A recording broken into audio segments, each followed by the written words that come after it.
Rebel. My name is Racey, and I'm going to be the one giving the messages for all of you today. These are the Soul Perspective, Full Moon in Pisces, Secret Codename readings. If you purchased a secret code name, you know which one is your personal reading for this moon. For those of you who did not purchase one, just know that if one of the secret code names jumps out at you, resonates with you, pings you on some level, then there's probably a message in there for you. All right, for those of you not familiar with me and are new to the channel, please be aware I have no filter. I don't sugarcoat my messages, and I'm very aware of the fact that anything can come out of my mouth at any time. So if that is not your thing, you got kids around, or you just don't appreciate those kinds of readings, I'm always very respectful of that. I give you the opportunity to sign off now. Otherwise, the secret code names for the Soul Perspective readings, Full Moon in Pisces, we have Dolphins, Tornado, Miraculous, Sinatra, Shanghai Knights, Gratus Aeternum, the Empress, Peppermint Swirl, Lollapalooza, Goldhorn Unicorn, Old Records, Orchid, and Heavenly Mist. All right, I got 13 of them. And they're going to be done in that order.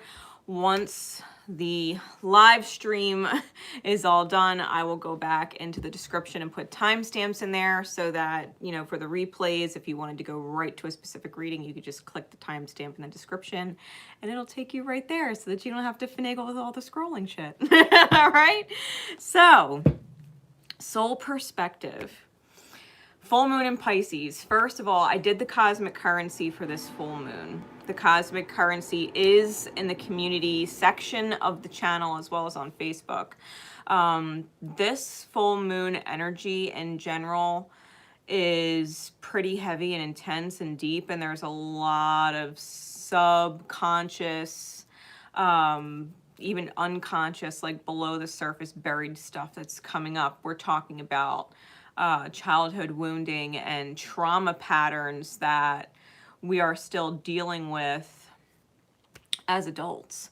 And I'm not just talking trauma that you remember, I'm talking trauma that you don't necessarily remember, like 2-year-old wiring, 3-year-old wiring, 4-year-old you wiring, from when you were really, really small, right? There's a lot of trauma patterns that are definitely coming up to the surface. It could be something as, you know, your parents divorcing when you were 2 and you don't remember that, but your brain wired the feeling of missing a parent or wishing someone was there more, wondering where they went, you know, why don't they love you or show they love you more, like, and that those thought patterns are still coming up as an adult. It could be something like you were 2 years old and you were introduced to your new baby sibling, and all of a sudden you're not getting enough attention, or you feel like you're second best, and you don't remember those things, but your 2, 3, 4-year-old brain wired those feelings.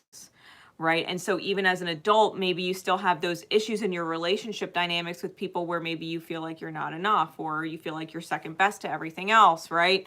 So this is what we're tapping into, the energy with this full moon, and we're getting the soul perspective on it. Right. Because Pisces is in fact the sign of the soul. So secret code name Dolphins is first. Timestamp this. For Dolphins. All right. I'm going to be using my Mirror of the Soul Tarot, and then I'm going to be pulling from my Rainbow Warrior activation deck as guidance or extra insight, right? Okay. Mirror of the Soul Tarot, please. What is the soul perspective with this energy for secret code name Dolphins and those who would resonate with it?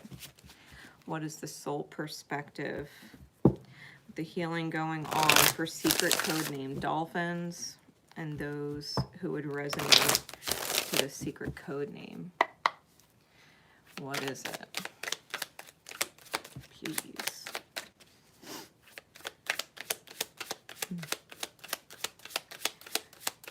Four of Wands flew out in the reverse, and I instantly felt, because the card is completion, almost feeling like the work is never going to finish, feeling like it's never done, feeling like there is always something that's going to have to be done or something that's going to have to improve, never allowing completion. Prince of Cups, or that a masculine energy or heart space will never truly open up. Maybe your father was not a very vulnerable or emotionally vulnerable person, right? And that's what you learned as a kid. Maybe, you know, when you were young, and we're talking toddlers, your parents would argue or whatever, and you just, maybe you witnessed your dad being completely unemotional. And even though you don't remember it now,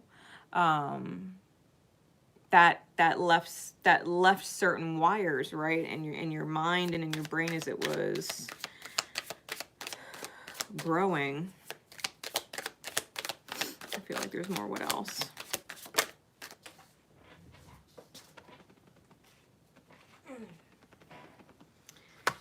Transformation. Death card.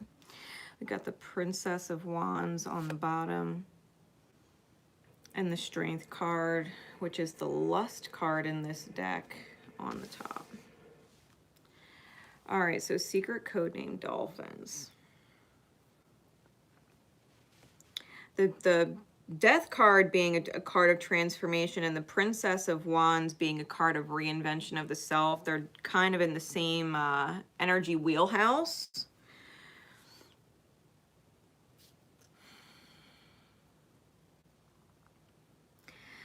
The Strength card being the Lust card in this deck, specifically in this deck. It's the only deck I have where the Strength card is Lust, and it's card number 11, not 8.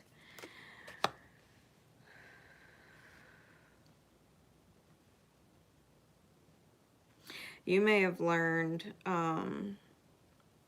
or are still dealing with the idea that if someone is not being emotionally open or vulnerable to you, that they're lusting for someone else, especially if you bring those two together within your own self, where when you feel emotionally deep, you lust for someone, right? So if someone is not lusting for you, then, and they're not being emotionally deep with you, you assume that they're doing that somewhere else.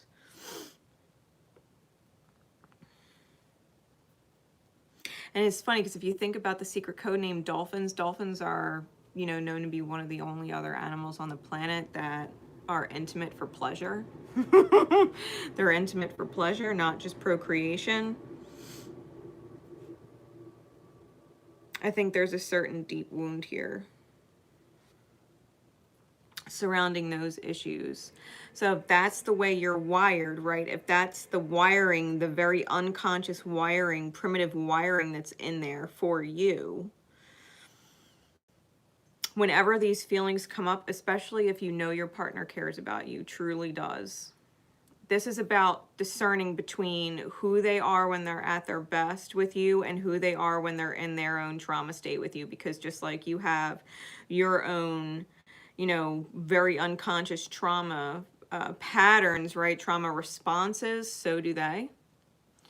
And it's having to remind the self that when they are visceral or reacting to you in a negative way and you don't deserve it, like maybe outright don't deserve it, or it's complete hogwash to you, like the things coming out of their mouth are completely ridiculous, it's like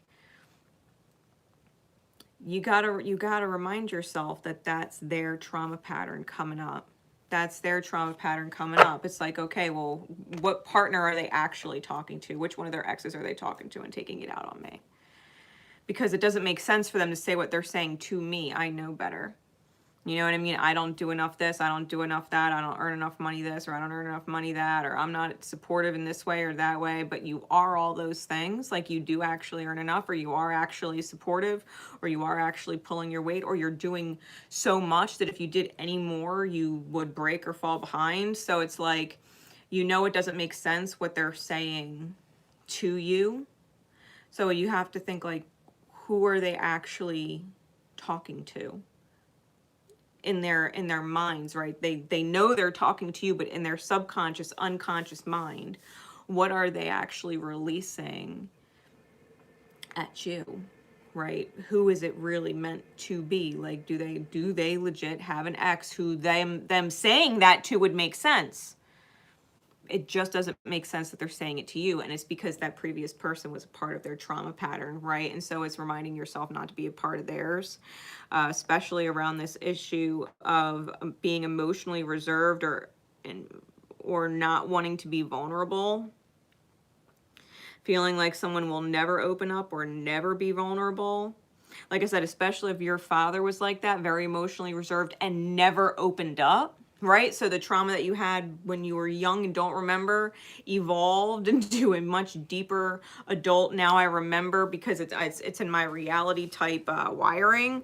Having to remind yourself that everybody's traumas are different and everybody can overcome their traumas of their own choosing, right? There is such a thing as transformation and reinvention of the self. That's noted twice here. Reinvention of the self is heart over head decisions and listening to your gut feelings, because it's not going to benefit you or heal the trauma in the other person for you to be either cruel to yourself and your own thoughts or cruel to them in any way, right? With your words or your actions. Like, this is not about getting pissy and punishing them. And when I say punishing them, I mean, maybe, let's just hypothetically say for a second, because you could take this any way you want. Let's just say that you and your partner get into a huge blow up fight, and now you're so disgusted with them, you don't want to actually sleep next to them, touch them, be near them, right?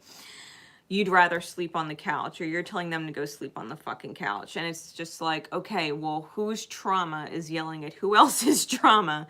And do you want the trauma to win? Because at the end of the day, you really do love this person, and you know this person does struggle with things, right? Things that maybe you don't understand. So if you knew the person that you love was in the other room trying to go to sleep and driving themselves crazy because they're away from you, and they don't understand their unconscious traumas or how they get to places like this where the two of you are separate from each other, and all they really want is you in there and to know it's okay, like, what would you do? You know they really love you and they really care about you, and they have these very unconscious traumas that ping off, right? And create this reality where they don't even know how they got there to begin with. They don't even know why they go through that argument, and they're going crazy. So do you really sleep on the couch, right? Would your trauma tell you to sleep on the couch? Of course it would. Would your love for that person tell you to go in there and remind them, like, yeah, we have our shit, but we'll get through it because we love each other? You know what I mean? So it's like, we just got to work on being better for each other. Like, what trauma did I ping on in you? You definitely pinged on a trauma with me, because trauma will remember very specific things. Trauma will remember very specific things. It's like someone being called, crazy or weird, like all their young years growing up. And then out of the blue, you're having a fucking back and forth with them. You're like, you know what? You're just so fucking crazy. It's weird to me. You're fucking weird. And you just say that shit. And with the whole argument, you could be entirely right, but they're holding on to crazy and weird. You know what I mean? Like, they won't let the fact go, well, you called me crazy, you called me weird. And it's like, I don't know if I could forgive you. You called me crazy, you called me weird. It's because that was their trauma string that you pulled on. Trauma doesn't forget when it's pulled. It's what people hold on to. It's where the grudge comes from, right? It's where the grudge comes from. So I hope this helps you, right? I hope this message helps you, because the soul is trying to help you understand a certain perspective where you can start to build by starting to have those conversations about respecting trauma, like pulling each other's trauma strings and not going there. Like there's other ways to converse. There's other words that you could choose to be considerate of each other, because no matter how far off kilt your traumas take you in an argument, sometimes like there's certain lines you won't cross with each other, because you know the love is there, right? You know the love is still there despite everything, and allow it the transformation and the reinvention, so that this upside down completion card can actually come full circle and complete, right? So I hope that helps. I'm going to pull a Rainbow Warrior card for you. Additional guidance with the message. What would Spirit like you to know? Your soul perspective. We get 2. Card number 28 and 31.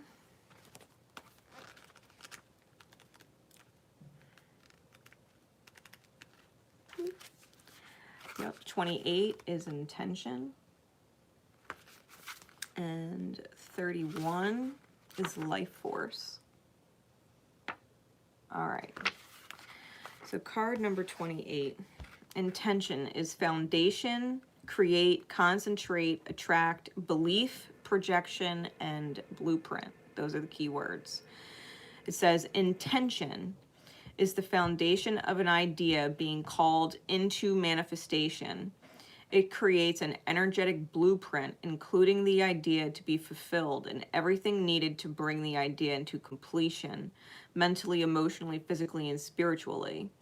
There is purpose in all things, so it's important to take heart in your current situation.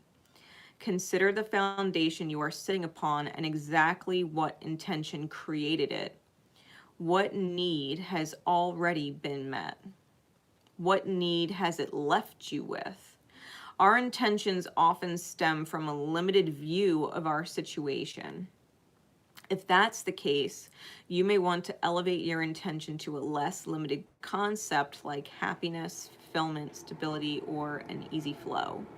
Leave the creative judgment to your higher realms. It's literally asking you to keep your intention with whoever you're dealing with very pure, right? Pure intention. The intention is happiness. The intention is fulfillment. The intention is stability. The intention is easy flow. It's a matter of focusing on that intention and letting the universe creatively bring about whatever conversations, discussions, actions, circumstances, or situations need to transpire in alignment with that. Right? It's helping you with the direction of the manifestation when you focus your intention in a very simple way. Card number 31 is life force. Keywords are Kundalini, union, Merkaba, activation, opening, and network. It says, who you are is a result of divine intelligence activating the life force energy or Kundalini in your body. The combined forces create a powerhouse able to transform all frequencies of your spiritual, mental, emotional, and physical bodies. Based on how we think, feel, nurture, and receive universal light energy, science is now proving that our DNA is able to change, heal, and adapt as necessary. This ever-growing evolutionary birthright is at work in your own life today. Allow yourself to surrender to a fuller awareness of your body on all levels and how it functions. Pay attention to any imbalances. Look for their original causes so that you may find resolution and gain your equilibrium. This is exactly the message I was talking about with the cards. Setting your intention, paying attention to the imbalances and their original causes, knowing that you can transform them, knowing that you can shift them, knowing that you can activate in light work with yourself.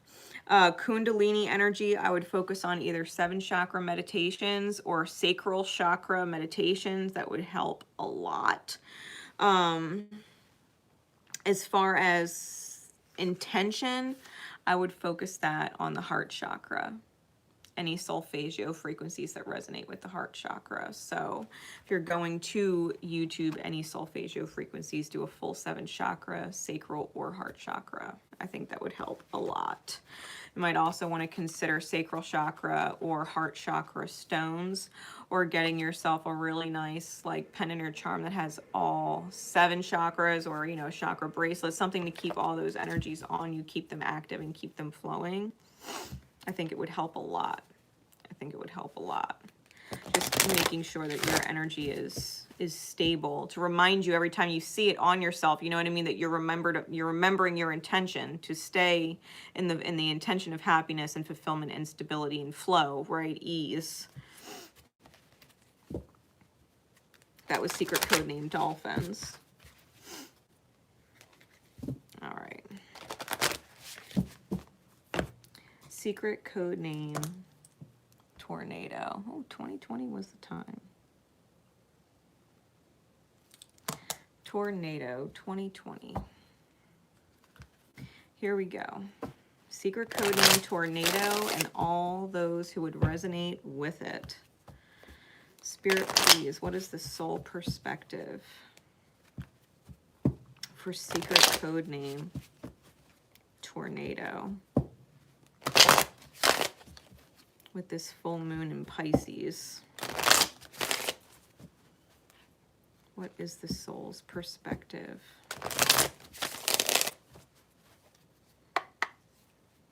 What's in the depth?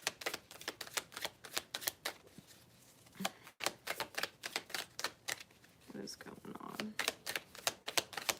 Secret code name Tornado and all those who would resonate to it, please.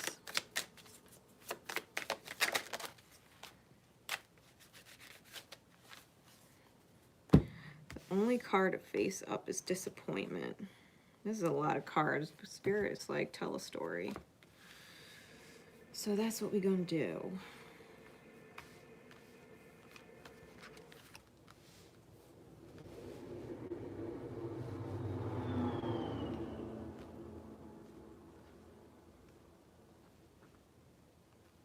We got the 5 of Cups.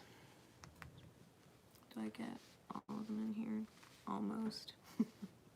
My screen's not big enough, guys.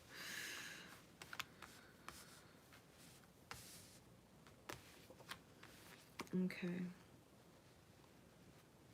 We've got the 7 of Wands, the 9 of Swords, the Queen of Wands, the 8 of Discs, the High Priestess, the 7 of Cups, and the 5 of Discs. Discs are the suit of coins.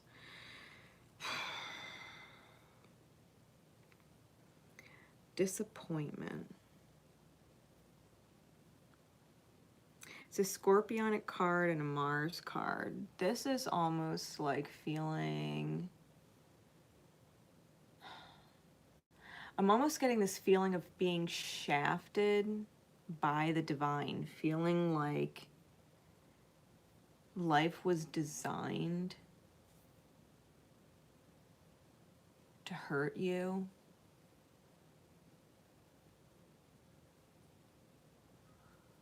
Or that you were destined to be in a consistent state of pain.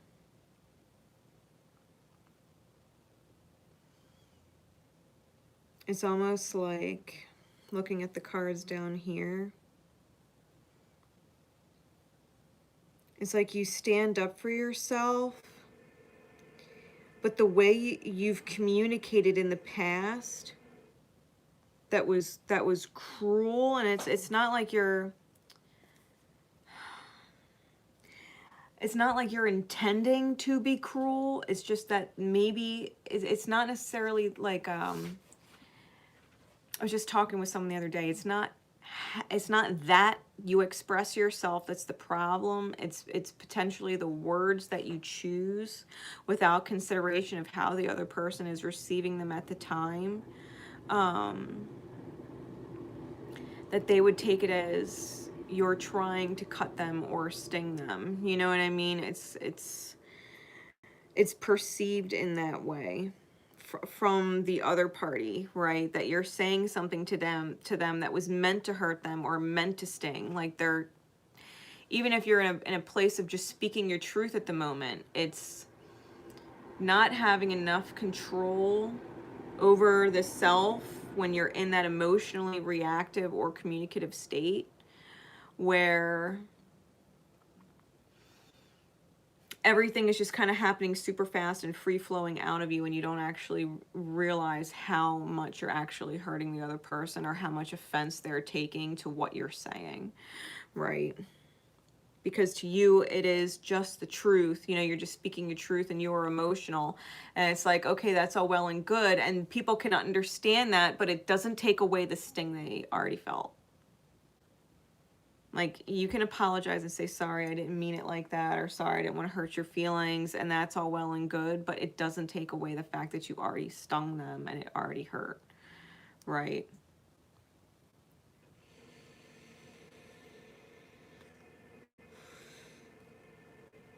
It's almost like needing to allow your heart to shine for them in such a way and make such a dedicated effort that you know intuitively what you could do to show them a commitment to being different and or better.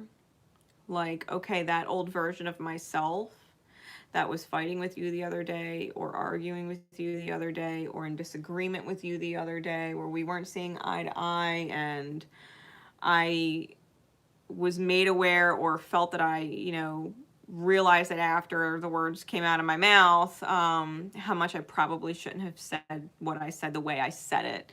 You know, not that I was wrong in feeling it, and you're not sorry for feeling it, but you're sorry that the way that that truth came out was painful for the person receiving it.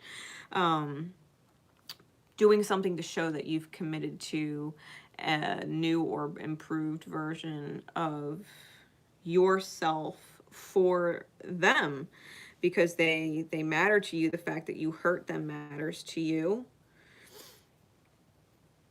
You don't want to sit in the Seven of Cups energy, which is this debauch state. Debauchery, it's like it's Venusian energy, it's Scorpionic energy. Okay, we have quite a lot going on with Mars energy. We have Mars energy on the Seven of Wands and the Nine of Swords. Got Mars energy on the Five of Cups, Scorpionic energy a couple times, okay? And it deals with communication, Sun energy, even Taurean energy, okay? And Piscean energy.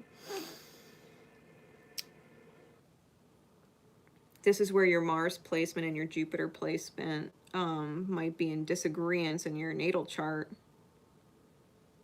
or where they might be in disagreement with other things aspecting on each other in the chart. Scorpionic and Martian energy are prominent. So you have to understand, if you don't actually make an effort to show a committed change in the self, to where, you know, the next time you argue, you are minding your words, or you're not interrupting and you're actually sitting back and listening, you're being aware of your body language, right? Because leaning forward, going like this, like, it's aggressive, you know what I mean? It's a very aggressive stance, you know, like, this is, I don't care, I'm not really listening, you know what I mean? So even though we're saying something, sometimes our body language is really aggressive. Like, we can roll our eyes, we could be looking away, we could be like tongue in cheek, you know what I mean? And biting our tongue, or breathing really heavy through our nose. Like, there's all kinds of ways that people react without saying things, and it says a lot. It says a lot, right? Walking away, getting pissed and walking away, it says a lot. You know, raising your volume says a lot. The tone changes the message of what you're trying to portray, right?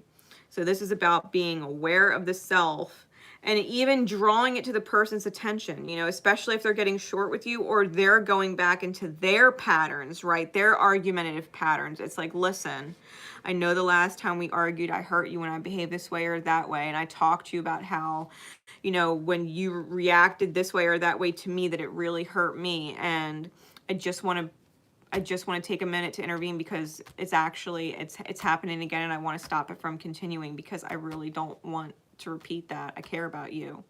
Like, I understand we're disagreeing, and I understand we're not seeing eye to eye, and we don't get each other right now, but that's no reason to go back into the old patterns that I swore to myself I didn't want to go back to with you, because I care about you. I don't ever want to actually be the one to hurt you, you know, and I would hope that you don't actually ever want to be the one that puts hurt on me either, right? And reminding yourselves of that in conversation, because there's efforts that need to be made in order to correct that, to show a commitment to change, right? There's actual actions that need to be taken and inspired from the heart that commit to change, because you know you can't continue that way.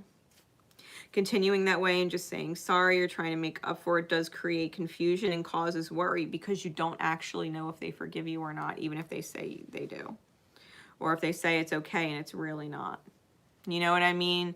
So even though it becomes a pattern, right, where we could say we're sorry and we can mean it, but we worry and we're confused, and we don't know if it actually matters, because what we said was, or did was, or the way we said it, right, the tone or the body language, the way we said it was so painful for them that even if they say it's okay, it's fine, you know, blah, blah, blah, you worry because you know this thing is still there, and that's because there's definitely an effort that needs to be made on the back half of that, right?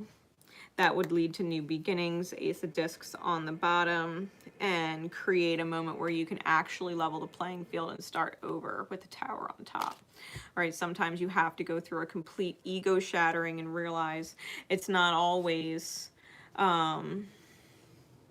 just the other person. It takes two to trauma tango, right? It takes two to trauma tango. So, you know, be aware of the things that you witnessed as a kid, or even stories that you heard about, you know, what was going on with your parents when you were much younger. All right, Spirit, what is the Rainbow Warrior Guidance card for secret code name Tornado? Yeah, think about that secret code name Tornado too. Like a tornado can go through a town and it can demolish the town, and the town can be rebuilt, but it's never the same. You know what I mean? Even if all of the buildings were built the exact same way and everything looks great, the people that lived in those houses don't forget the trauma of losing their home. It's the same thing. It's the same metaphorical concept with people. You can have a whole complete bullshit storm, whirlwind tornado with somebody, argument with somebody. And you could apologize to them, they could apologize to you, and you could hug on it and say, you know, everything is better back to the way it was before. But the trauma from living through it is still there. And so it's a matter of not recreating those moments where even if the tornado shows up, like there's no actual trauma going on because of it. It's being aware. We got card number 27.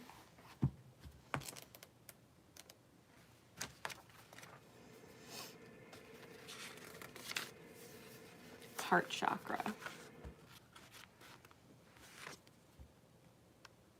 Okay, so it says, keywords: compassion, love, fullness, emptiness, generosity, eternity, and adoration. The heart is the crossroads between our human body and the Creator. The first organ to manifest in a human embryo is the heart, from which the tongue grows. Every word we speak or kiss we give is an expression of our divine power in the physical world, and it is wise to treat it as such.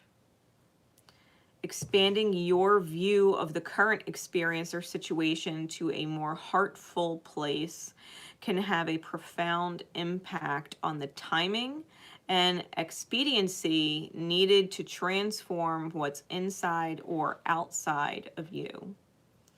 Crying tears of truth releases what no longer suits you, creating a space for what is now needed. You are eternally adored, every part, always.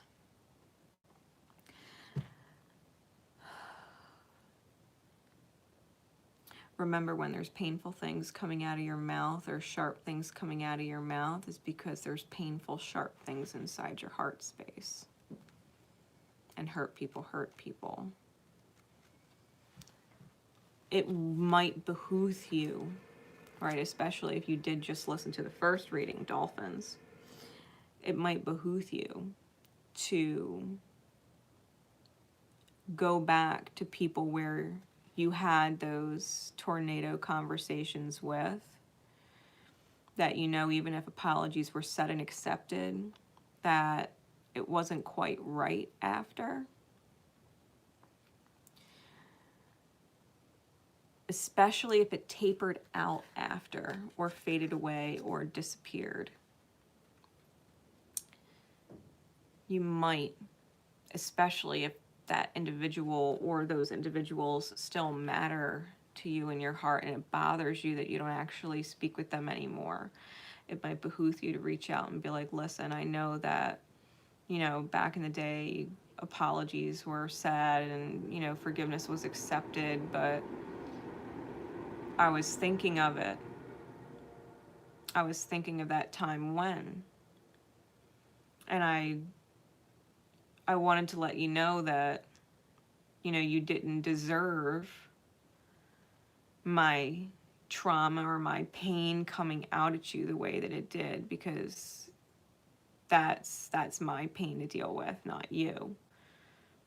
That was mine, and it came from this and it came from that, and maybe you're aware of maybe they're aware of that and maybe they're not. End of the day, if you ever had the opportunity to make it right by them and show them that you've committed yourself to not letting that trauma hurt anyone anymore, not just them, you might be able to move forward on your journey in general, whether you have a future with that person or those people or not, right? Especially if there's more than one.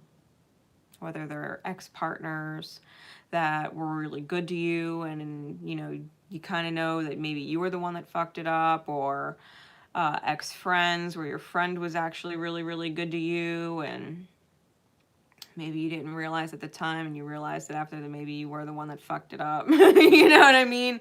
Like, whoever they are, that you would need to reach out to and make right by it and own that part of yourself, because owning the old self in the present and correcting the old self in the present is what allows the new self to move forward, because the new self isn't going to allow itself to have to go back and fix things anymore, right? Knowing the time it took, the shame override, the fear override, the vulnerability, that it was nerve-wracking to go through, and, you know, going back and mending things or fixing things. It's not ever going to want to do that again, not to mention relive the experience of losing people that it cares about, right? So owning the old self in order to transform into the new self fully it's a huge part of it. Like, how could you be the old self if you haven't owned the old self and corrected it yet? Like, there's literally steps and efforts that need to be made in order to do that, so that you're not in a state of confusion or worry anymore between you and you. Between you and you, it literally showcases your growth. It's something you can be proud of yourself for, so why wouldn't you? You know what I mean? It's something you could be proud of yourself for. Why wouldn't you? All right. Secret code name Miraculous. 39 even. We'll go with that. Miraculous.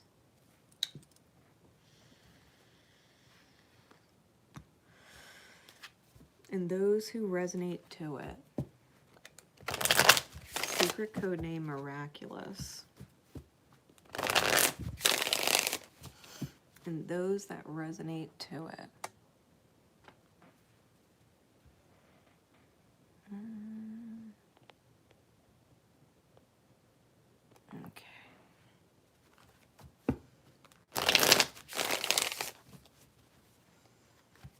Spirit, what is the soul perspective with this full moon in Pisces for secret code name? Miraculous. We got the King of Wands in the reverse with the Princess of Cups. Oh, man. I instantly got the feeling of someone being too proud to apologize. And it's like that. It's like, it's too late to apologize. It's too late. And it's like that song's playing here, like it's too late to apologize. It's pride. Right? The King of Wands in the reverse is pride and almost indignation about apologizing and or accepting forgiveness, right? When someone offers it, let's just say someone was wrong and they're trying to ask for your forgiveness. It's about this pride and indignation that does not receive or allow the apology or the forgiveness, right?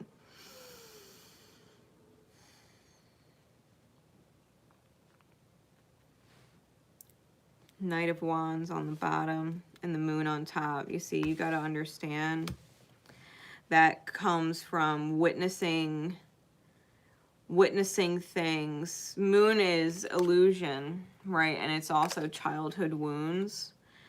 The Knight of Wands is very impulsive actions or behavior or impulsive communications. And actions speak louder than words. Don't think actions aren't a form of communication, because what you do says everything sometimes. You ghost somebody, you're not saying a word, but you're saying everything, right? With an action like that.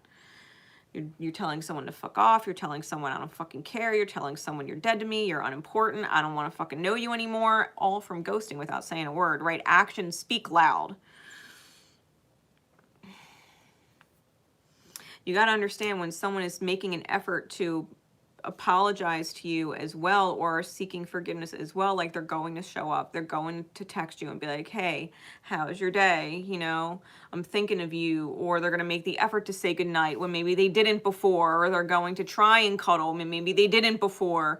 You know, there's different ways that people communicate where I feel there's some kind of strong resistance that needs to be overridden, and it's putting up walls, it's putting up protection of the self, like you hurt me, I'm not going to allow you to hurt me again.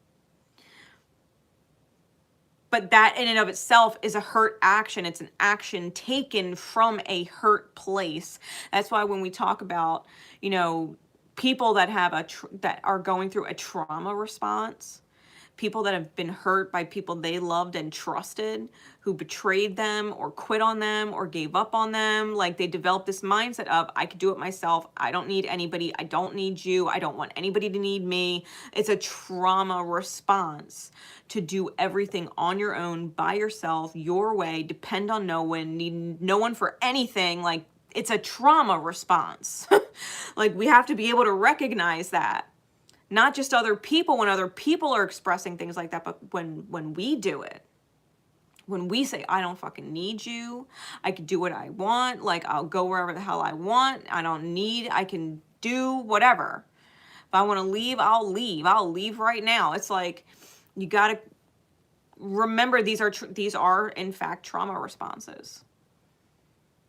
People who experienced trauma lost or were hurt by people they loved and trusted the care of their love, their heart with, who hurt them or left them. So now they don't need anyone, don't want anyone, don't care about anything other than them. They know they're good. They don't need you. They don't want you to need them either. It's a trauma response. And so it's like, if and understanding where not accepting an apology, like, oh, that's fine, you want to apologize, fine, but I'm not fucking forgiving you. I'm not fucking talking to you. I don't fucking need you in my life. It's just like, but are people allowed to make mistakes and learn and grow? Aren't you allowed to make mistakes and learn and grow? Like, what if you actually did let yourself really love someone or care about someone and you made a mistake? You said something you shouldn't have said, or you did something you shouldn't have did because you were having a moment where your wounding got the best of you. Wouldn't you really hope that the person you loved wasn't so hurt that no matter how much you apologize, they weren't flipping you the fuck off or not answering their calls and texts from you no more? Is it not devastating? Is it not devastating to love someone and be truly sorry and them shut you the fuck off? Nope, you hurt me, you're done. It's devastating, right? We're all human. We all have unconscious, subconscious, conscious trauma. And it battles with our better self, our better version all of the time. If we can't recognize that people make mistakes and are actually making an effort to improve it, or if we are genuinely making an effort after damaging someone that we care about or hurting someone that we care about, that their walls go up, how can we communicate in such a way, right? Knight of Swords is under that. How can we communicate the sorrow or the pain in such a way that you can extend a cup of love instead, right? That you can show the strength, that you would be able to show the strength instead, the heart strength, you know, the emotional strength instead, to continue pushing forward in spite of someone's trauma response. Right? Whether you're facing someone who has their walls up and they're like, I don't need you in my life anymore, trauma response, or if you're doing the same thing to them, right? How can we find strength in our heart space to overcome the actual sorrow and the pain caused when we were letting our trauma get the better of us in a moment? We're still learning how to understand it, be aware of it, get it under control. Like, how can you expect someone to get it under control if they don't even understand or fully accept what it is or where it came from? Can you really be mad at someone? Can someone really be mad at you if you were to say to them, listen, I know I have issues. I don't know where it comes from. I know it's there. I'm trying to understand it. Please don't hold it against me for not having my shit under control when I'm still trying to figure out where the fuck it comes from and why I would take it out on someone like you. You know? Help me, help me, help myself. I'm trying to help myself. Please help me. Talk to me. When I react that way, put me on ice, pause me.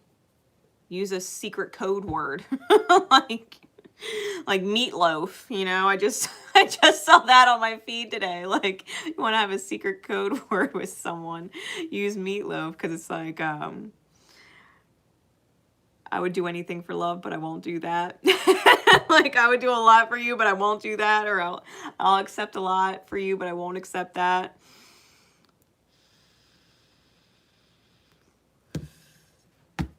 Yeah. This is about understanding where the wounding comes from. If you don't ever want to get hurt,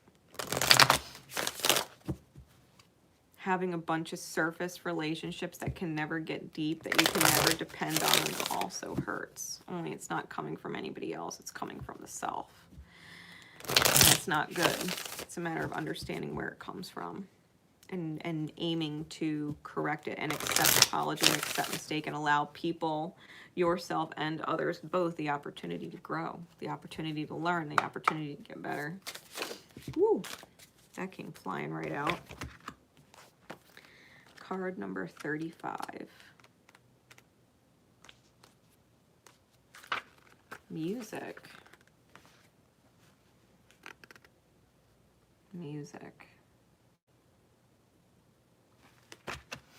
It says, keywords are flow, harmony, application, numbers, rhythm, and relaxation. Everything in our universe has a numerical relationship or value, and music is the spiritual understanding of that truth.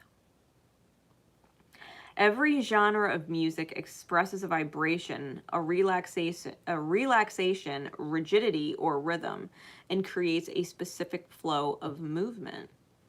It is that eternal movement that weaves together all aspects of life and expression.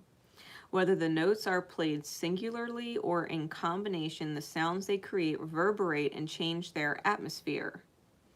In your current situation, are you the music or are you being impacted by it? Is the rhythm choppy or smooth, and how are you contributing to it? Turning to the music you are most attracted to at this time can answer many questions. If you're listening to songs like Carrie Underwood, Before He Cheats. If you're listening to that song, it's reverberating in your core and you're resonating with it, right? Let's just say you're resonating with it and you're like, fuck this, fuck that, I'll never again, you know, and it's this highly reactive, very amped up energy, right? It's different than Carrie Underwood's Jesus Take the Wheel. If you want to get out of a trauma state, listen to a song that opposes the perspective of your trauma state. Allow it to reverberate and resonate with your being and help you shift it. Listen to Whitney Houston, I'm Every Woman. You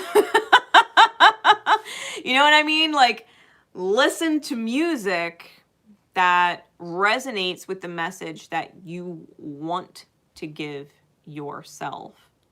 If you have an apology to offer someone else or understanding to offer someone else, sometimes the best way to say it is by sending a song. Like Hoobastank, The Reason.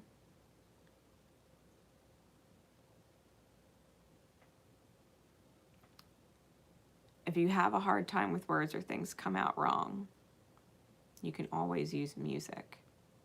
It's a part of our soul that exists in creation for us all to tune into. And if you are playing songs that reiterate the hurt or the trauma, it might be time to choose of your own free will, no matter how much you love those songs, that you don't want that vibration manifesting your future, though. You know?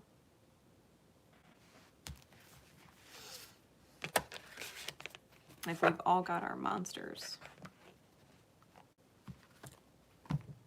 But we don't have to play them over and over again in our heads through music and allow that energy to go out into the universe, right? So I hope that helps. All right, speaking of music, secret code name Sinatra. Secret code name Sinatra. And when I got this secret code name, it was that song, Fly Me to the Moon. Ah, I love that song. Let me play amongst the stars. I don't know the exact lyrics. You're gonna have to forgive me.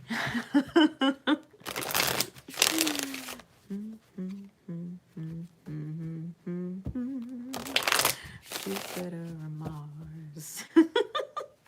Spirit, please help me. Give me some soul perspective for this full moon in Pisces for a secret code name Sinatra. And those who would resonate and be drawn to it. What is it?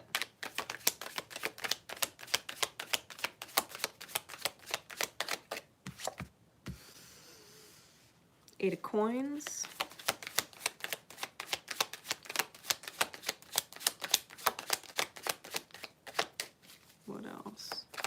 What is the soul perspective?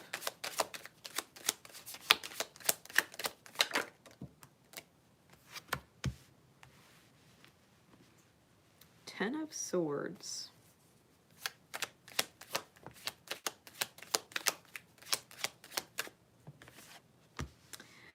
Five of Coins in the reverse. Spirit, clarify these three for me, please. That is an interesting combination of cards.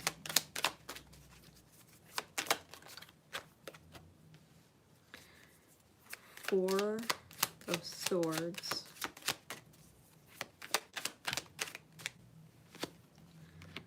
Six of Wands in the reverse.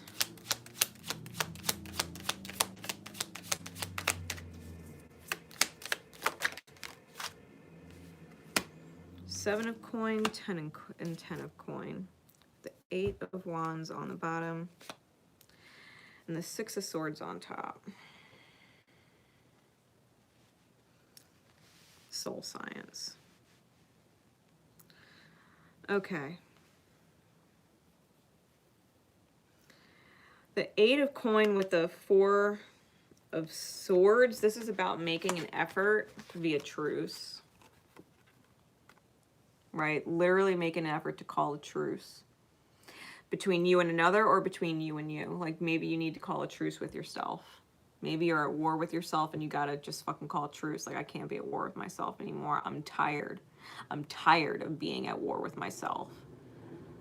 In my mind, in my actions, I'm tired of my manifestations, right? Being at war with the self. Like, you gotta call truce with the self. Like, yo, white flag self, peace. Peace. I'm calling for peace, right? Creating stability in the mind, an effort to do that. Creating stability in the mind and in the communication efforts that you make with other people because of the Suit of Swords. Because the 10 of Swords in the reverse with the 6 of Wands in the reverse. 6 of Wands is the victory card. So in the reverse, that's like complete and utter defeat. Ruin and defeat. Those thoughts are not going to serve you. Thinking about ruin, thinking about defeat, it's not serving you. Like, this is where the truce comes in. Like, you have to be able to call a truce with yourself.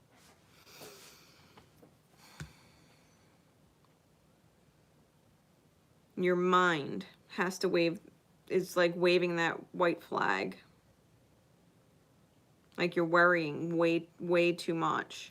And you've got to let that worry go. The worry that you're a failure, or that you'll never create your dream. Or that you have already failed to create your dream. Like, it's lost and you can't create it now. Because all these coins, those are all reality cards. They're all earth suits.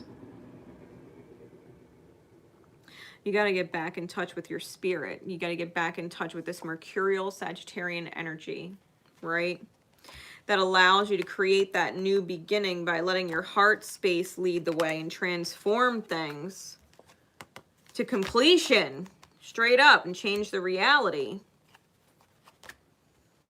You got to get back in touch with listening to your highest perspective, your highest vision. Sagittarius is the visionary. Sagittarius energy is the visionary and the prophet. We predict our own future according to what we visualize. What we visualize, what we think about. We create it with our thoughts. We create it with our thoughts. So if you're thinking about ruin and you're thinking about failure and you're thinking about it's done, it's over, if you're thinking about the loss and the defeat, you're creating those things in the reality because that's what you're thinking about. That's what you're visualizing, right? This is about getting back in touch with spirit and your best visions. Thinking about your best visions and moving into a more calmer state of mind, right? This is spirit science or soul science. The 8 of Wands with the 6 of Swords. Both of them are mercurial cards. Aquarian and Sagittarian energy. Aquarian energy with the Six of Swords is the healer energy. It is the higher perspective. Aquarian energy is the higher perspective. Seeing the bigger picture. Seeing the long-term goal, right? Being able to see it from a distance. Fuck what everything looks like now. Think about the outcome or the vision that you would like to have. Don't lose sight of it and take actions accordingly, because just because it doesn't work out today or just because someone's not receptive today doesn't mean they might not be receptive or open tomorrow. It's a matter of sticking to the vision, sticking to the belief, not taking no in your mind for an answer and trashing the beautiful vision. Not allowing that impossible to creep in. No, it's impossible. And the vision dies. Like, nah, fuck that. You hold that vision, your best vision. Because that is that energy that's required. Not losing sight of the vision. Spirit, this is what I want. This is what I'm picturing. This is what I want. This is what I believe in my heart feels wonderful to visualize. It feels like that vision was always meant to be mine. So whatever you would have me say, whatever you would have me do, wherever you would have me go, if it's in the highest good of all in creating that vision, so be it. So be it. Right? It's that kind of energy.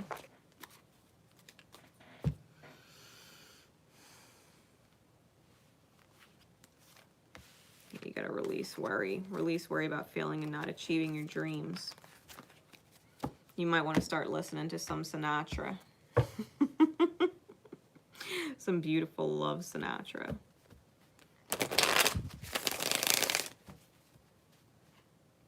Like, fly me to the moon.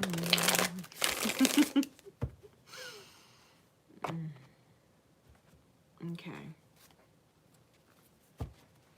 So Spirit, what's the guidance, right? Rainbow Warrior deck for secret code name Sinatra.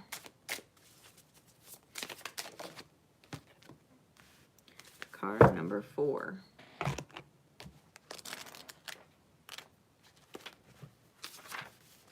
Alchemy. Card number 4 is Alchemy. It says keywords: chemistry, partnership, fusion,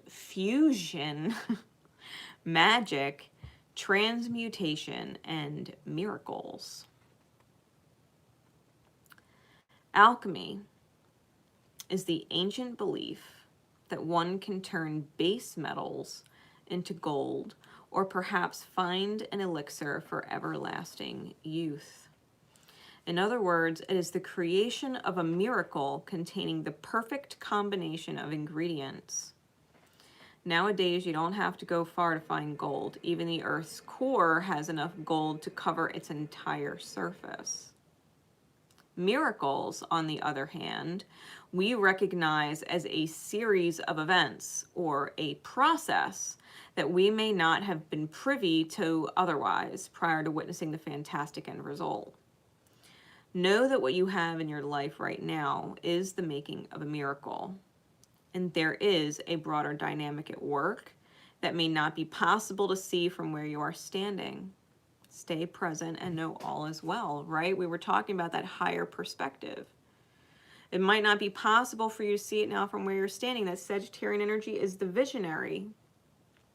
It's understanding the end result, right? If you want to create gold, then you got to really believe that you can create gold. And no matter how many times you fail, and no matter how many times you fuck up, it doesn't fucking matter, because you're going to keep trying, because every time you make a mistake and every time you correct it, you're potentially one step closer to creating the gold.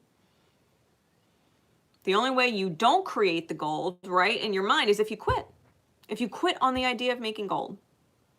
It's no different than if you were to quit on your best vision. Oh, it's impossible.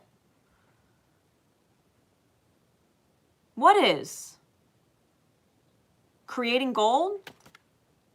Creating your gold. The only way you don't create gold is if you quit on it. So no matter what, if you're holding the vision of success, probability will tell you that your chances are really good. Every time you fail, that the next time you won't. Every time you make a correction, the next time it will succeed. Don't let go of the vision. Don't let go of the vision.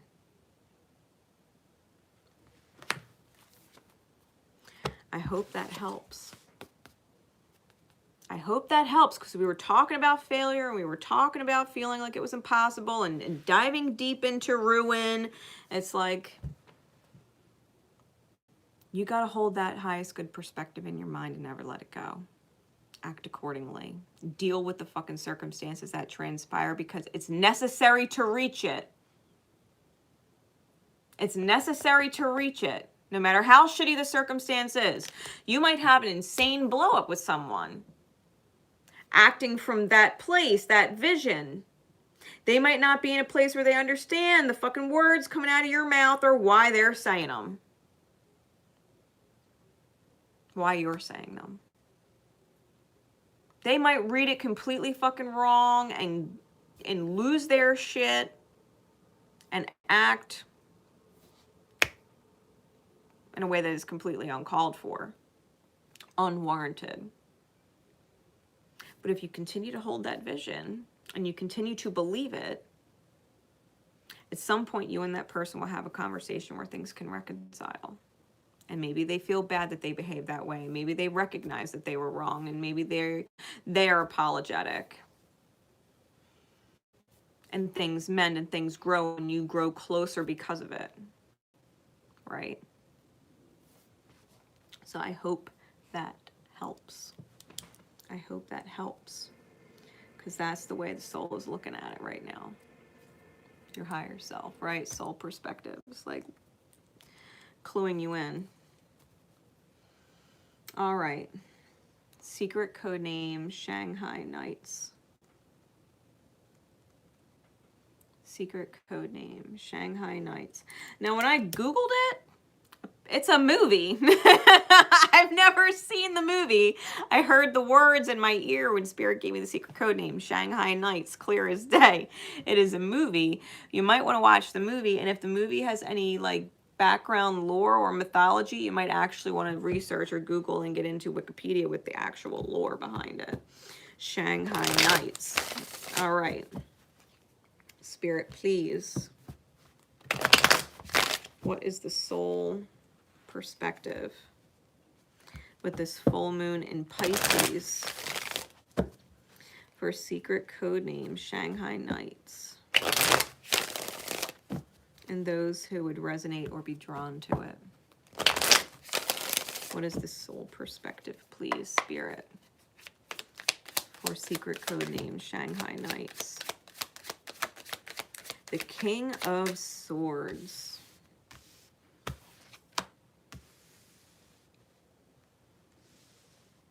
With the Four of Swords.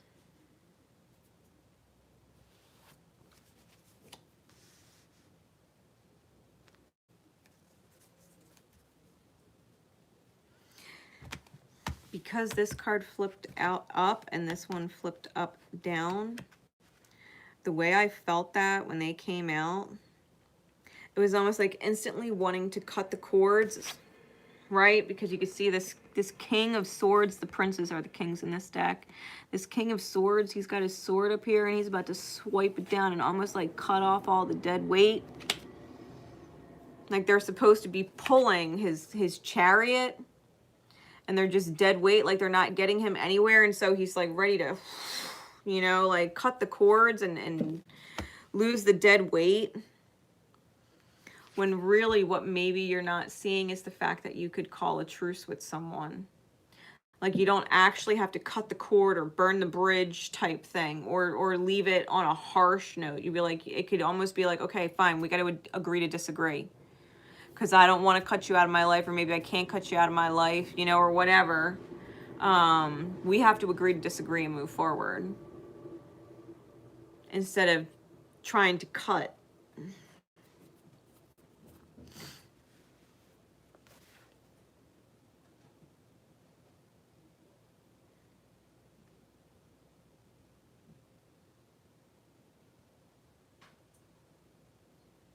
Be really aware too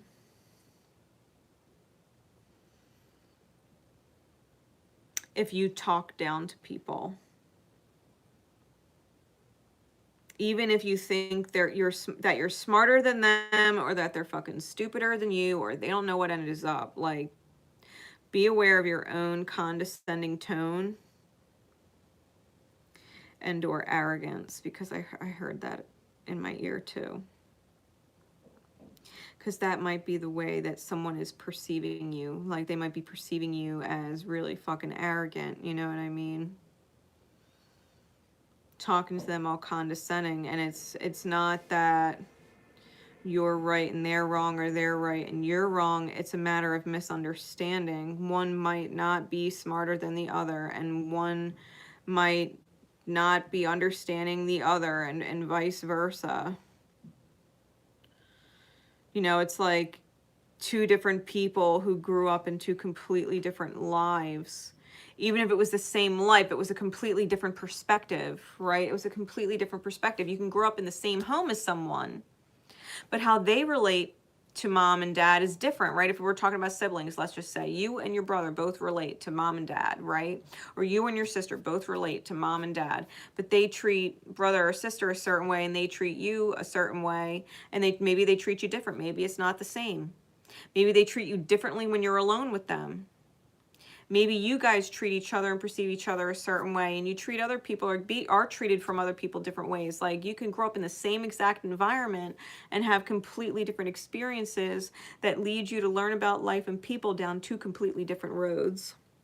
You got to understand, everybody has had their journey. Everybody has had different events going on in their life that built the mindset that they have at present.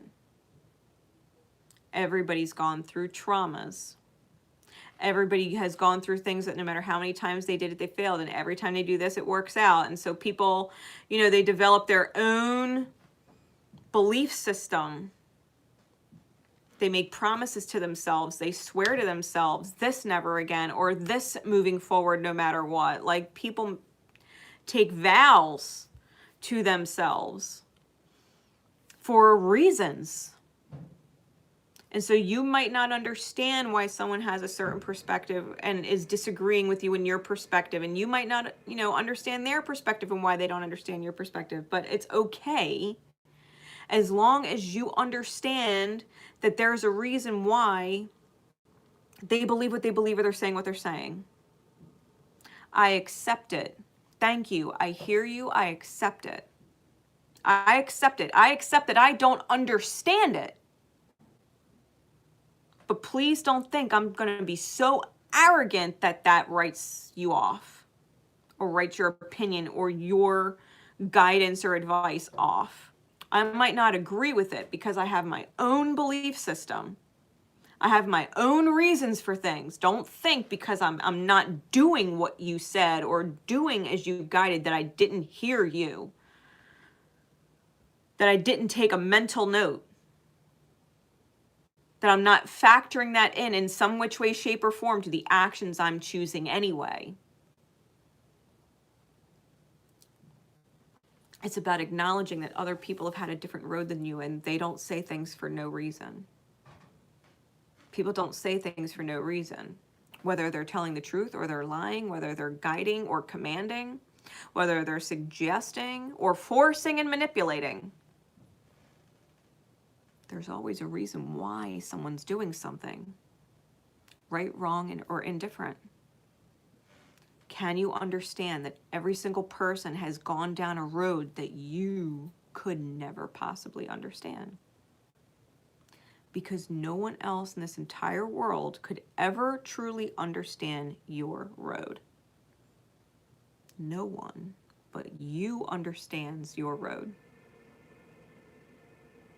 It's no different for everybody else, right? It's no different for everybody else. We've got the Hierophant on the bottom and the moon on top.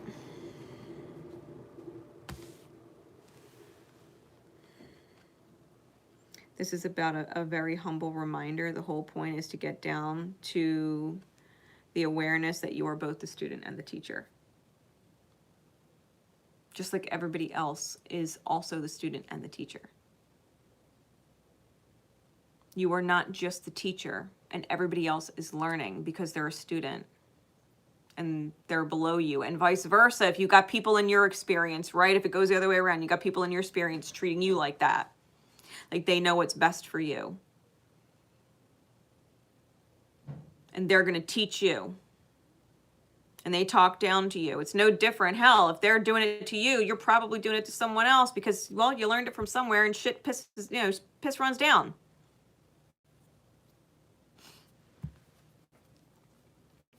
Things mirror. Things mirror.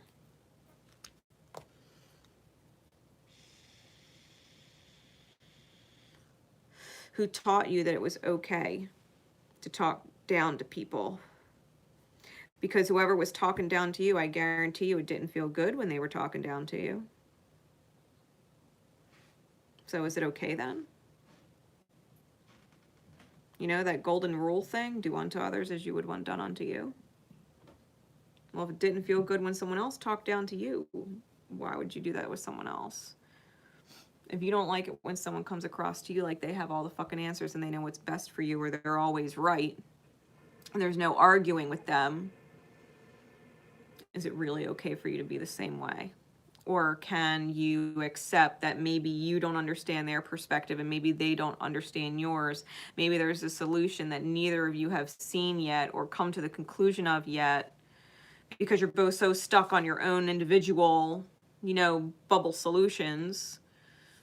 Maybe if you can accept and agree that you have different opinions and different perspectives for a good reason, that there's probably a solution out there that takes into consideration both perspectives or solves both issues, right? When you open up to the idea that you are the teacher, but you are also the student, and that is simultaneous always. That's why I always tell people, if you give advice, also be the one that takes it. Take it. If you can give that advice, you must also be willing to take it.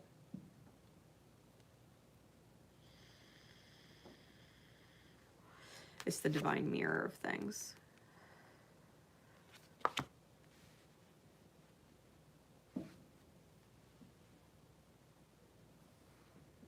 Again, you might want to look into Shanghai Knights as a lore mythology.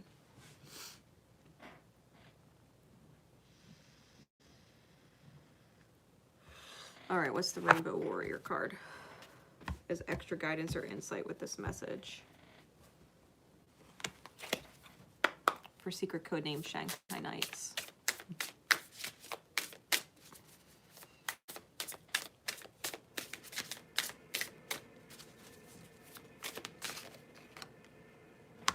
Card number 22, master number. 22 is the master builder. It's the co-creator with spirit, working with your higher self.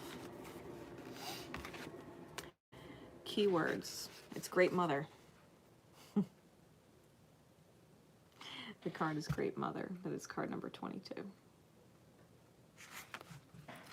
Keywords are source, foundation, secure, sustain, balance, generosity, and unconditional love.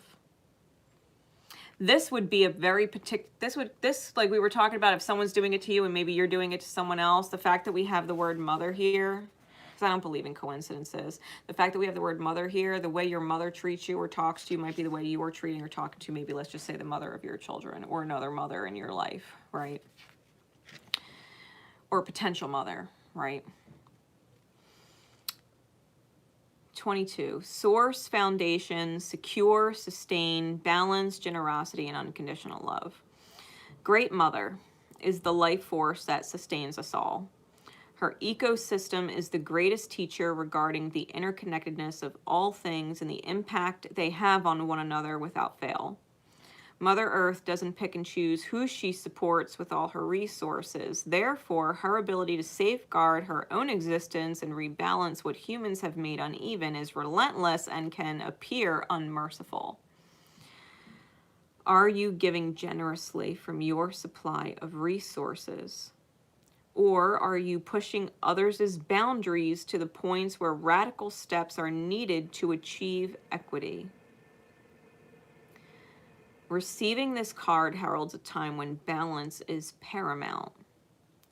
Recognize the cost of people, the places, and the things in your life and your cost to them. Are they taking your peace away? Are they driving you crazy? Are you taking their peace away? Are you driving them crazy? If someone is pushing you to the brink, are you pushing someone else to the brink?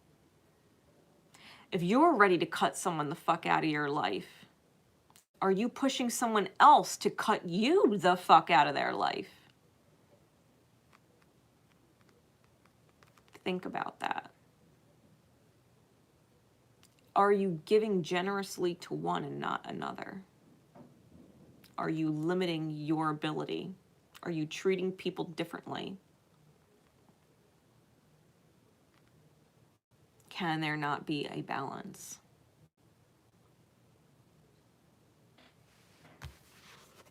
Can there not be a balance? Because when things are imbalanced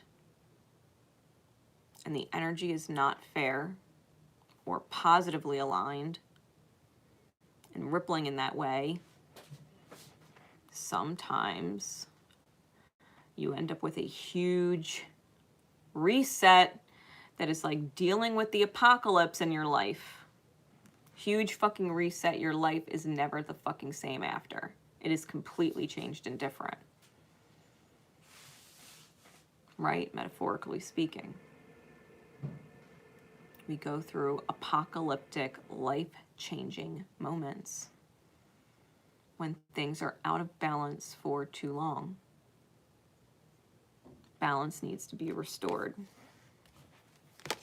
in one way, shape, form, or the other.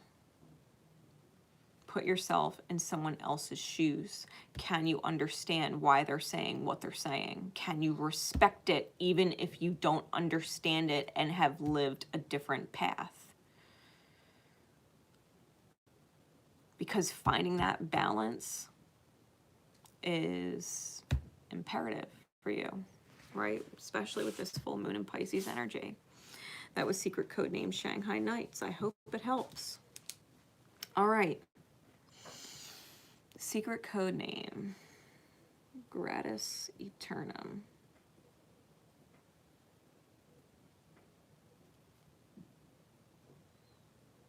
Secret code name Gratus Aeternum. All right. Spirit, please. What is the soul perspective for this full moon in Pisces for secret codename Gratus Aeternum and those who would resonate or be drawn to it? Gratus Aeternum is Latin for eternally grateful. Gratus Aeternum. Spirit, please. What is the soul perspective for secret code name Gratus Aeternum and those who would resonate or be drawn to this code name?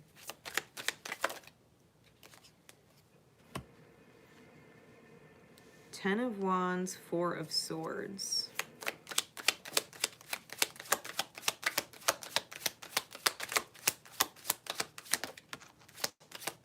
Oh. All right, listen. You're in kind of a little bit of a different boat than the other readings that I've had so far. Because this energy, we've got the Five of Swords on the bottom and the Princess of Cups on top. This energy is about feeling oppressed for calling a truce and needing to cut the fuck people out in order to live passionately and fully in your life.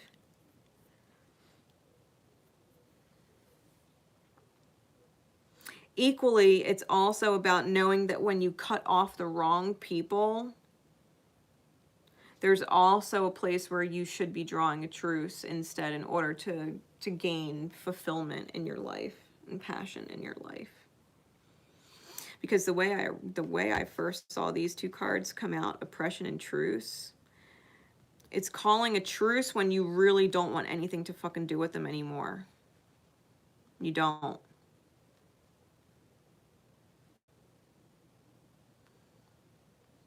It's almost like this very shadowy Libra feeling, where it's like you just want everybody to be happy and you don't want to make problems worse than they are, so you'd rather call a truce than cut someone off or continue the argument, although you really would just rather cut them off. You don't actually want to call a truce, like you want to be fucking done. Done. It's almost like, I'll give an example, right? It might not actually pertain to you, but I'm going to give an example so that you can kind of discern and connect it for yourself however it resonates. It's almost like dealing with your sister or dealing with your brother as an adult. And you always call a truce with them, always make up with them because, you know, they're your sister or they're your brother, yada, yada, yada. But if they weren't your brother or they weren't your sister and you took or removed that label, what if that label was removed? Would you really have anything to fucking do with that person? Would you tolerate it? The fact that you want to cut them the fuck off because you just want to be happy. You don't actually want to deal with their shit just because they have this label.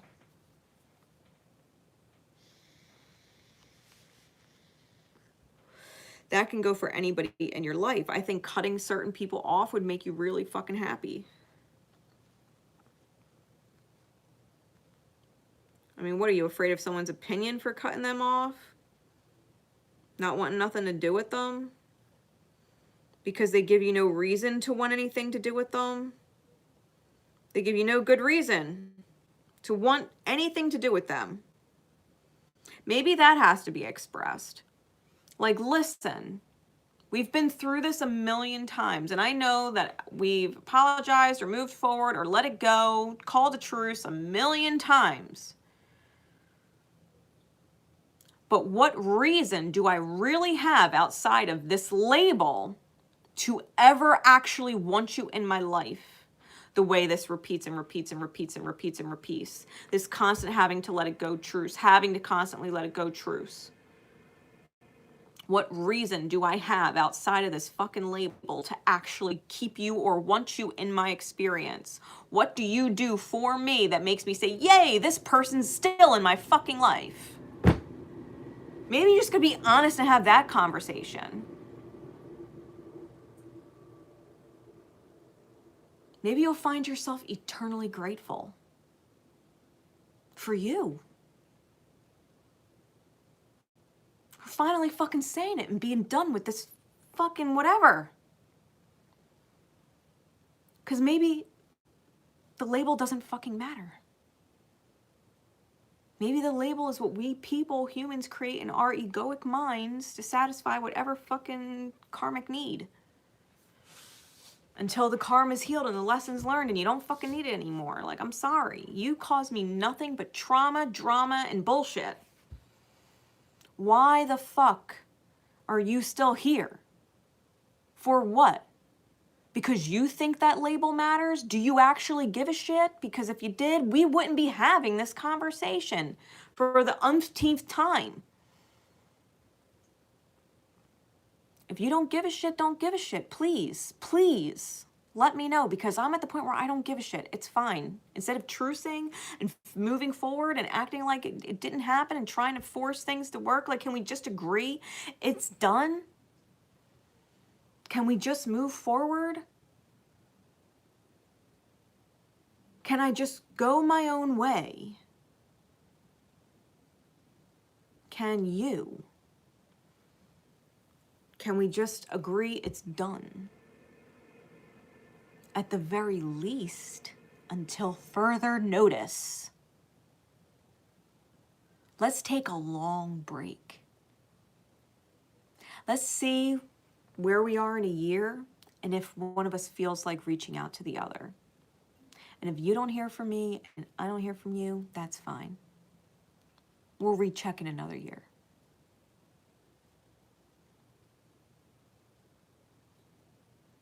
Hands up. You know what I mean? Like, surrender to the fact that maybe it don't fucking work.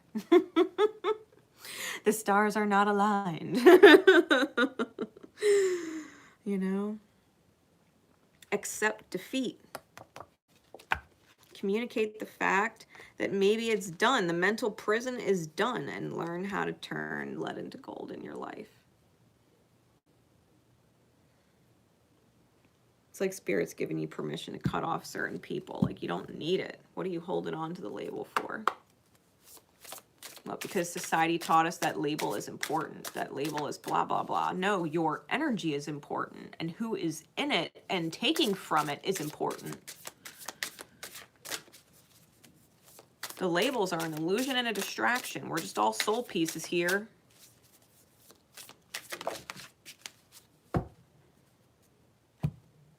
Card number 27.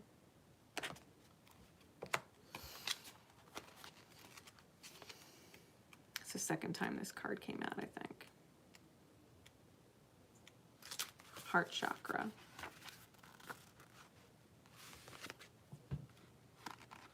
Heart chakra. Ooh. Keywords are compassion, love, fullness, emptiness, generosity, eternity, and adoration. The heart is the crossroads between our human body and the Creator. The first organ to manifest in a human embryo is the heart, from which the tongue grows. Every word we speak or kiss we give is an expression of our divine power in the physical world, and it is wise to treat it as such. Expanding your view of the current experience or situation to a more heartful place can have a profound impact on the timing and expediency needed to transform what's inside or outside of you. Crying tears of truth releases what no longer suits you, creating a space for what is now needed. You are eternally adored, every part, always. If you're constantly fighting with someone, that's literally just the pain in your heart coming out. The pain in their heart coming out and constantly causing more pain.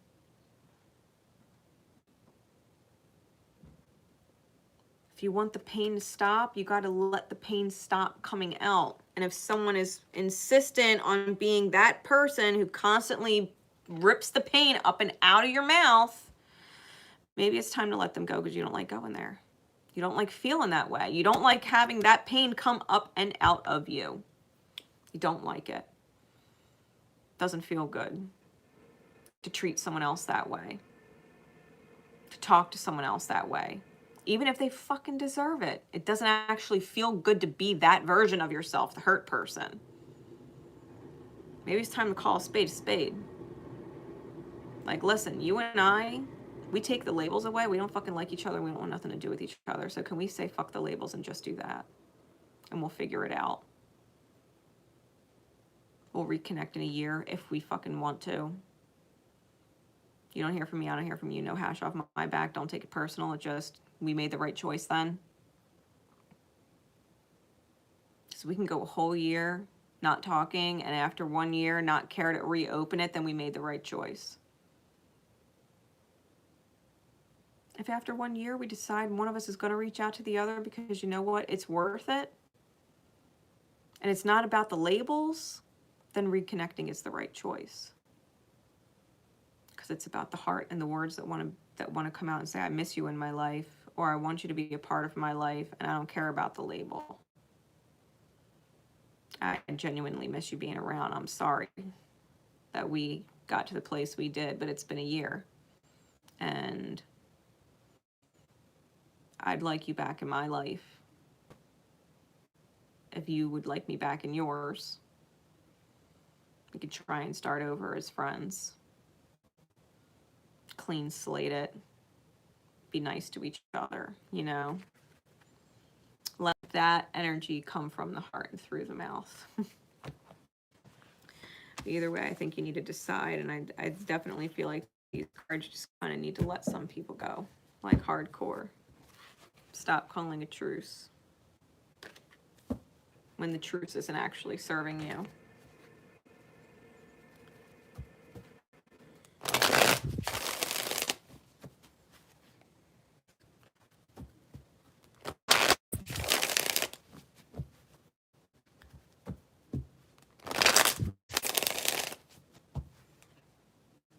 All right. Secret code name, the Empress.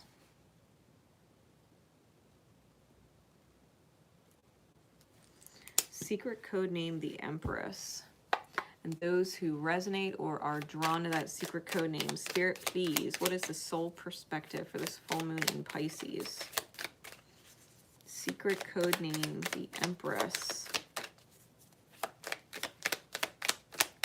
What is the soul perspective?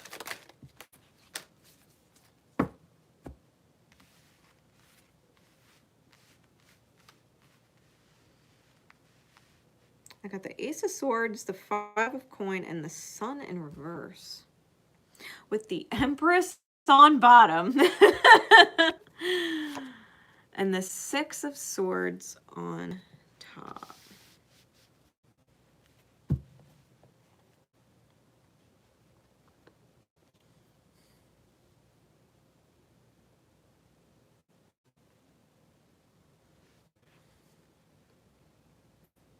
It's funny, I heard that song, ain't no sunshine when she's gone. Mm-hmm. Only darkness every day.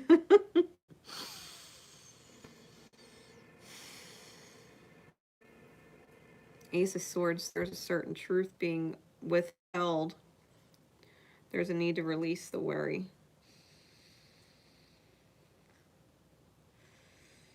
And or you're manifesting the release of a truth because someone is putting worry to the side. Someone who's been out of their light, potentially. But you have to understand these cards with the Ace of Swords, the Five of Discs, the Five of Coin, and the Sun in the reverse, you could definitely be in that energy because life's a mirror. There's a certain truth that maybe hasn't been expressed to the heart space, the divine Empress energy, the divine heart space, either within yourself or another. Or both. Maybe one has to be, you know, maybe you have to allow yourself to speak the truth to yourself and not worry and let your sunshine loose, so that another can receive it, right? And do the same. We have the Prince of Cups under that. Potentially someone very emotionally closed off and very independent or solo. That energy might be mirroring.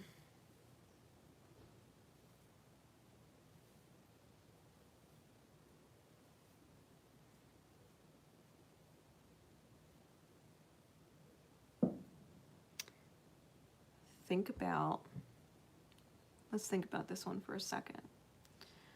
Someone who's emotionally reserved and independent solo, right? What would you want them to express to you? What would you love to hear? What would you love to hear them say, honestly and truly?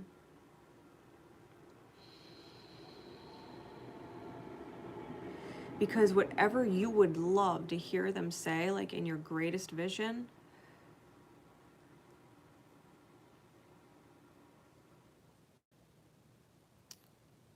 maybe they need to hear it from you in the divine mirror of things. Like if you would love to hear from someone that they love you and they appreciate you and all of the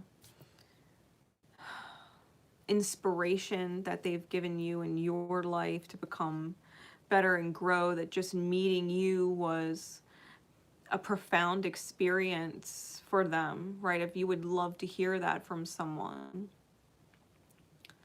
maybe that's something that you should consider saying to them and not worrying. Like, this is how much I care about you. You have changed my life. Just knowing you, no matter how brief, you know, it was a profound influence on me in my life, and I've grown so much just from my time with you. And I love you for that. And I wanted you to know that. Like, if you would love to hear it, consider the divine mirror, especially with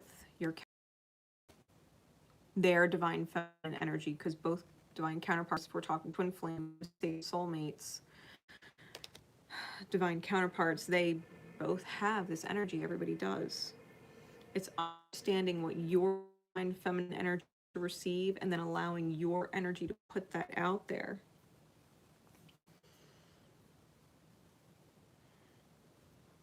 What you think about and speak about, you bring about, right?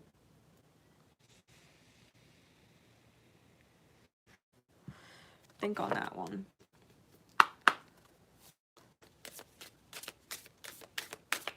What's the guidance card, Spirit? For secret code name, the Empress.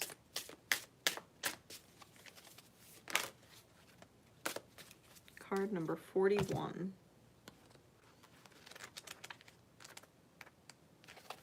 Shadow.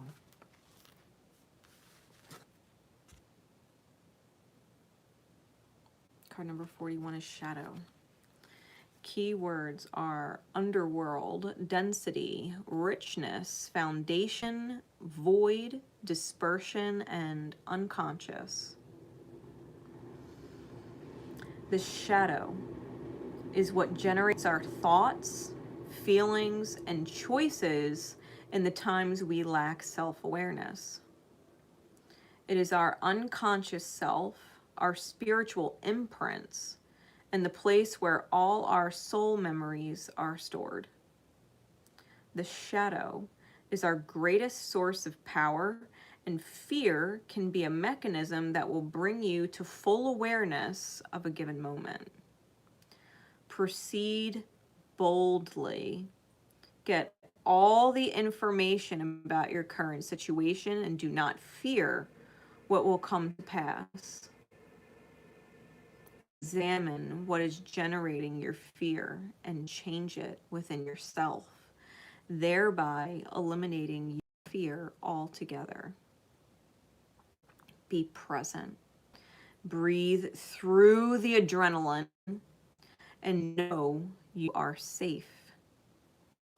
Being able to see the entire situation allows for decisive movement and thorough follow through. I'm telling you, and I felt that with these reverse cards, something has to be overridden. Something's got to come out. And worry has to be put to the side. That fear needs to be put to the side. Shadow is what generates our thoughts, feelings, and choices in the time we lack self-awareness. That's why I was saying, you know, what would you want to hear? Be self-aware. What would yourself want to hear and receive, right? Divine feminine energy. What would yourself want to receive? Because that's what actually needs to be expressed to someone else.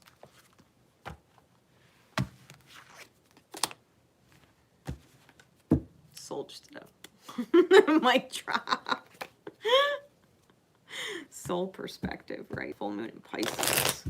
I hope that helps. That secret code name, the Empress. Moving forward. Secret code name, Peppermint Swirl. Secret code name, Peppermint Swirl. And when I received the image of this code name, it was like the little circular candies, the little like swirly mints. That's what I saw. So, I mean, I don't know if you know someone who eats a lot of those or always puts them out at the holidays and it's like their thing. They always have like peppermint swirls out or whatever. I don't know if that's important to you. I know peppermint resonates with the heart chakra. And the throat chakra for that matter. But Peppermint Swirl. All right, Spirit, what is the soul perspective for this full moon in Pisces for secret code name Peppermint Swirl and those who would resonate or be drawn to it?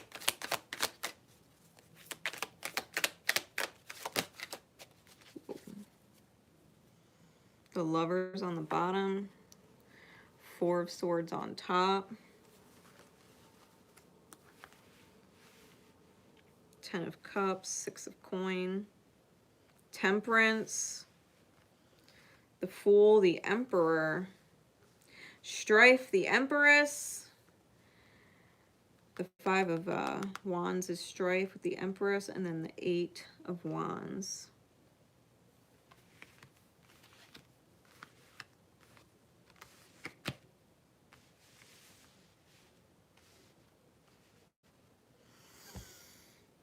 All right.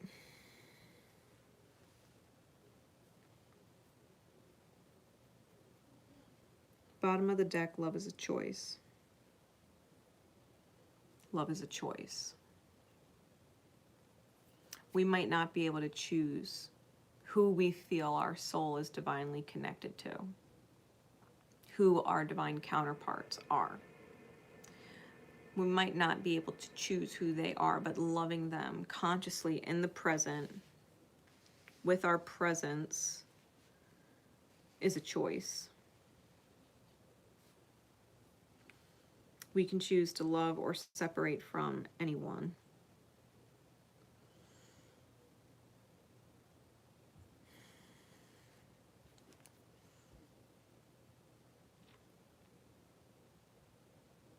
Feeling blessed leads to success. Feeling blessed and feeling gratitude leads to success. You have to understand that in order for things to alchemize, sometimes you have to take a leap of faith. Put the ego down, because the ego or the egoic mind that wants things a certain way and wants it now causes you strife, right? The divine feminine energy or the heart space wants to listen to its intuition, or, you know, paying particular mind to the signs, symbols, and synchronicities that are out there and actually taking the time to look them up. You know what I mean? Like, if you resonated to secret code name Peppermint Swirl, well, what are the medicinal or magical properties of peppermint? Why would that call to you? Is it, when you think of peppermint swirls, you instantly think of Christmas, and well, what's the spirit of Christmas, right? This eternal giving without condition and giving wholly to and fully to everybody that you love, right? And trying to be as equal as possible, even though, you know, sometimes we have our favorites and we spoil someone a little more, you know, like we want to be in that energy all year. I literally just put out a couple of things holiday themed in my Etsy shop, and that was a big part of it. Christmas spirit is a way of life. Christmas spirit is a way of life. It's not just something that we're supposed to have around the holidays. It's something we're supposed to feel and keep in our hearts all year round, every day. This love that we have for people. This I want to give to them and see them happy and see them smile energy.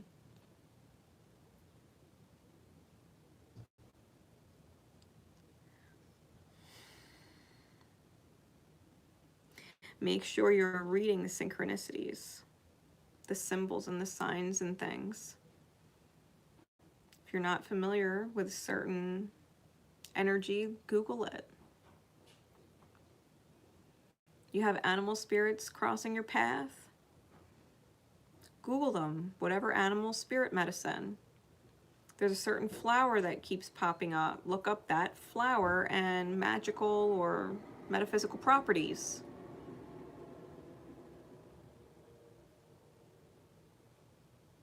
look it up.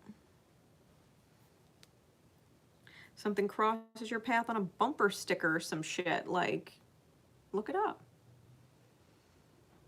Is the Star of David keep crossing your path? Because the dual triangles, right, you have the triangles, upright and upside down, interlocking, it's inner union. It's the masculine and the feminine in union. The six-pointed star. The pentacle keeps showing up, especially around Halloween. Pentacles are fucking all over the place. They're a sign of protection, reminding you that you are spiritually protected. It's a reminder. It's a reassurance, right? Whenever we get signs or synchronicities, symbols, things like that, it's your divine higher self helping you receive information to reassure you of where you are and what you can focus on or what you can receive in the energy, right?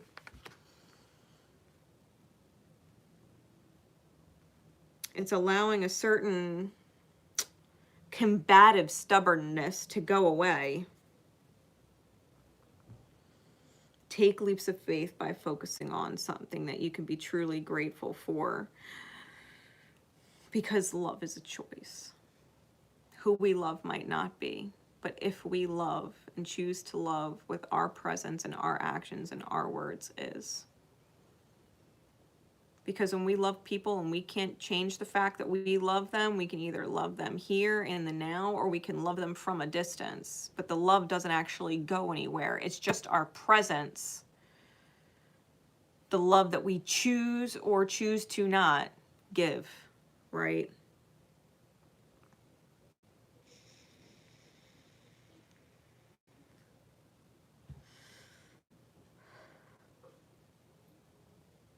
You got to call a mental truce with yourself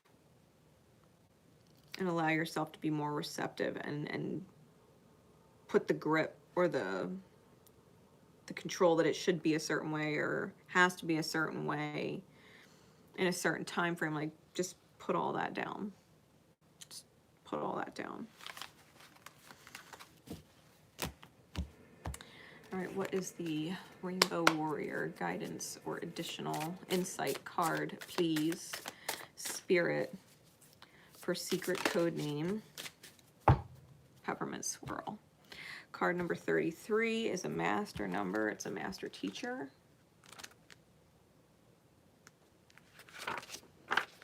And it is the Matrix. Card number 33 is the Matrix. All right. Keywords are etheric layer, aura, organization, order, eternity, and patterns.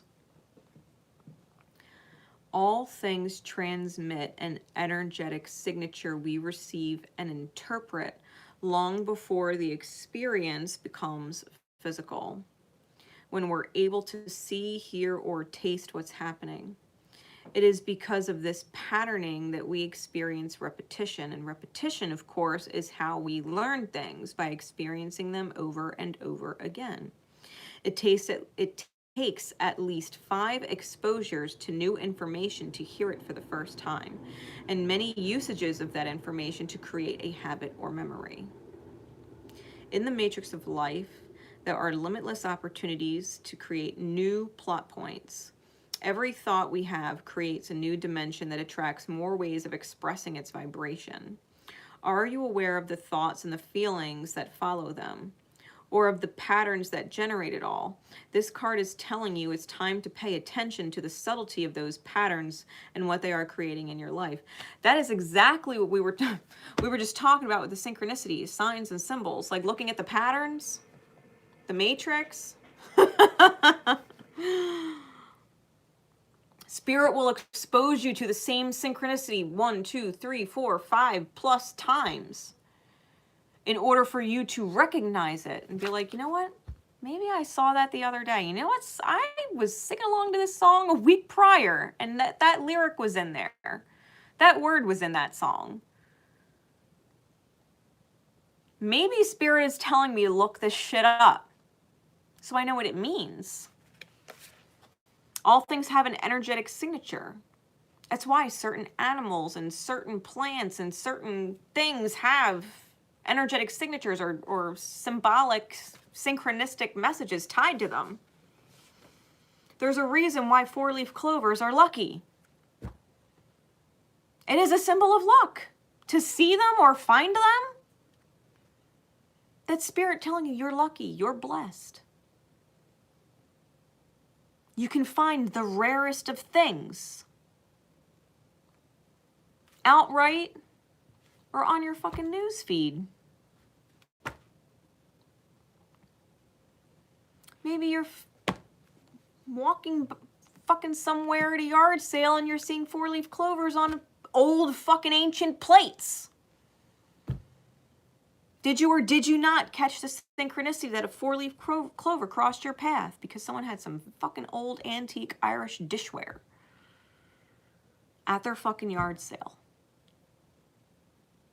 Did they have those weird old embroidered things, right, with a fucking sparrow on it?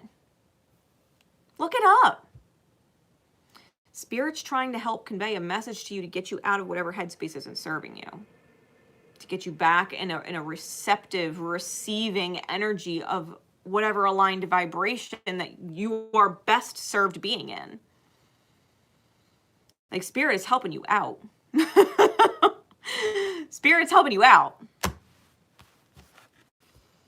There's no doubt about that. Pay attention to the signs. Pay attention to the synchronicities. Like, even this secret code name, the timestamp is 104 minutes and 33 seconds. That's 1 hour, 44 minutes and 33 seconds. 14433. 143 is I love you. 1s are numbers of initiation, 4s are numbers of stability and archangels, and 3 is a number of ascended masters. Really, you had 33 as a card, and 33 were the ending seconds of your secret code name timestamp that I wrote down before this card ever flew out. Master teacher. The world, experience, the divine higher self is the master teacher. It is talking to you and teaching you all the time.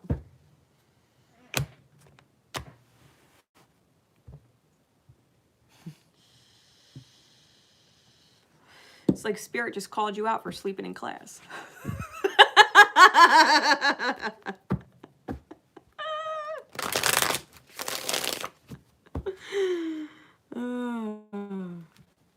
It's like you're busy writing a note to so-and-so about everything you're gonna fucking say to them. And then Spirit's like, excuse me, is that note class related?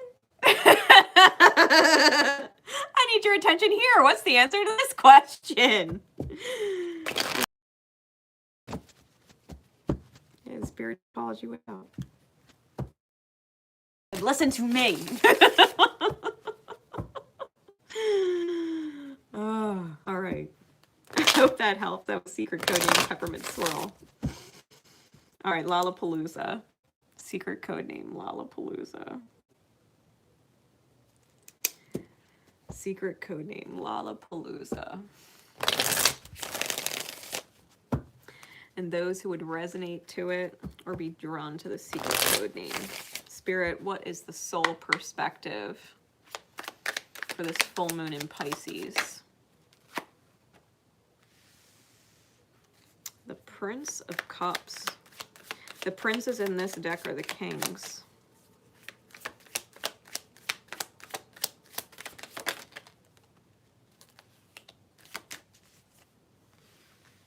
And the 8 of Wands.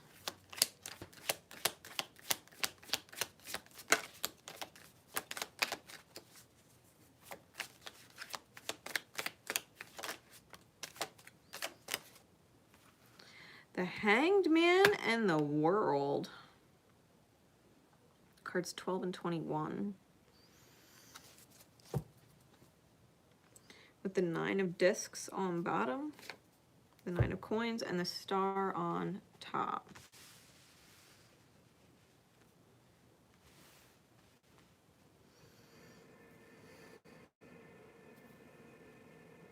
Okay.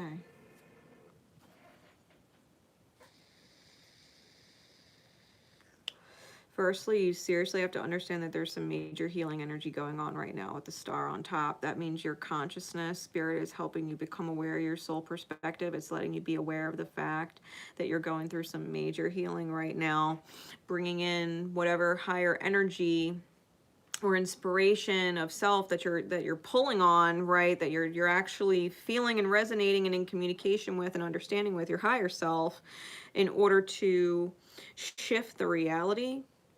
And it's finding or leading to a huge appreciation for the steps that got you in the right direction, all of the steps that were required to get you here. The King of Cups in the reverse is about an emotional floodgate opening. Good, bad, or indifferent, but an emotional floodgate opening. With the Eight of Wands, I feel like it's positive. It's about letting your heart speak very clearly, very vulnerable, right? Because the Prince or the King of Cups and the upright is very reserved when it comes to his emotions and his feelings. They don't get vulnerable. So the King of Cups being in the reverse would be allowing the self to become vulnerable and speak as you're inspired, trusting in your higher self that's guiding you and connected to you the whole time, making heart overhead decisions, heart overhead communications, heart overhead commitments, right? To following through and taking each step, holding true to your integrity and your word in order to close a very long chapter.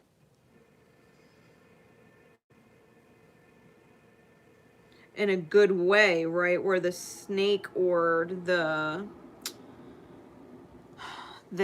catalyst or healing agent, right, is being put to good use, and it's in your control now.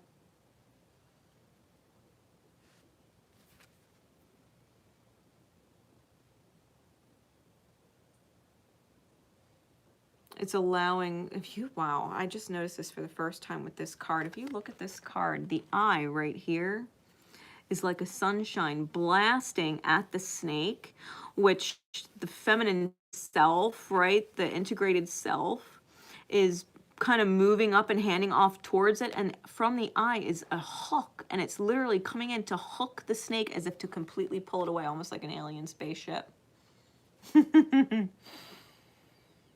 Like spirit, whatever the poison is, whatever the venom is, whatever the toxic is, whatever that catalyst, the experience that's crazy is, it's almost like your higher self, right? Because we were talking about the higher self here, like drawing in and connecting to it within the self. It's almost like it takes the threat and just whoop, and it's gone. Whatever the threat was, to your financial state, your physical state, your mental state, your emotional state, your psychological state, your spiritual state. It's like whatever the problem was just went boop and vanished. Like when you actually tune into your higher self and you take the guided steps and you're trusting that higher inspiration to move you and speak through you and do through you, right? That whatever you would have me say, whatever you would have me do, if it's in the highest good of all, so be it. You're in that mindset, trusting in your higher self the whole way. Eventually you take enough steps that whatever the problem was, whatever the toxic or poison was, just goes away. Like spirit literally just beamed it out. It's gone. It's gone. Heart overhead decisions. Allowing the soul, the higher self, to communicate to you and through you with your words and your actions, to allow whatever this vulnerableness is that needs to come out. Because when that comes out, it literally does feel like your problem's just whatever the problem was, whatever the issue was, just poof, gone.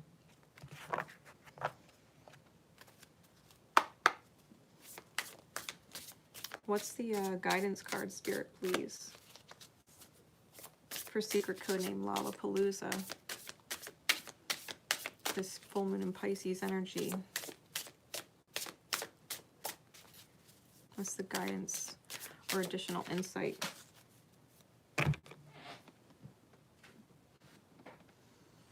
Card number 19. And look at that eye.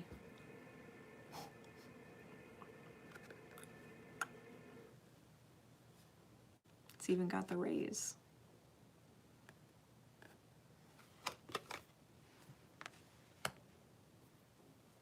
Wow. And this is actually mirroring the shape of the Hanged Man. You see that?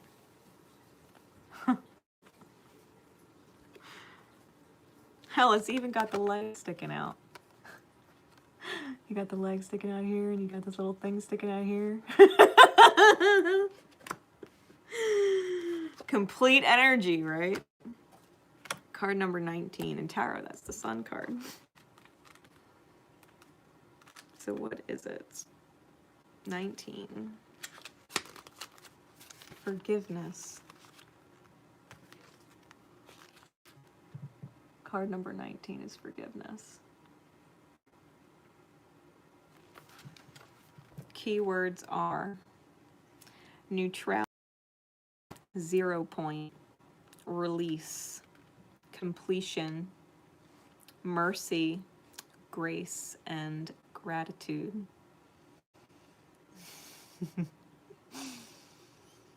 Forgiveness is the final stage of any conflict. It's something you give yourself that will benefit everyone. When we forgive someone, including ourselves, for a transgression, it's a willingness to release yourself from the bitterness or the anger that keeps you attached to the impact of it. It allows for a return to a wiser and stronger spirit of the self. To achieve grace, you must first deconstruct the process that led you to what you're experiencing, and then forgive yourself and all others from that 0 point. Another idea of forgiveness is gratitude. The recognition of the gains made from any obstacle in your path. Being thankful, not for the quote betrayal at the end, but for your fortitude in overcoming it and the confidence that now wells up inside of you. Allow yourself to forgive yourself for learning, healing, growing, having your own inner trauma that come up and bite you in the ass every once in a while. Realize the person you love is not arguing with the person that they love. They're arguing with the traumatic version of you that they wish would go away. The trauma suffering version of you, right? It's not the you that loves them and cares about them and considers them. It's the traumatic experiencing version of yourself that is acting out, trying to protect itself, right? Forgive yourself for moments where your trauma got the best of you. Do the work and find out where it comes from, so that when you go back and offer forgiveness to someone else or ask for forgiveness from someone else, you'd be like, listen, I understand it better now than I did then. And I'm really grateful, as terrible as that argument was, or as terrible as that experiment was. In hindsight now, I'm really fucking grateful, because if I didn't go back and look at it, I wouldn't have understood where that trauma was coming from. And if I didn't understand it, nothing would have stopped it from happening again. So I'm really glad I understand it, because now I can work on catching it, stopping it, telling it to go fuck itself because my trauma isn't worth the love I have.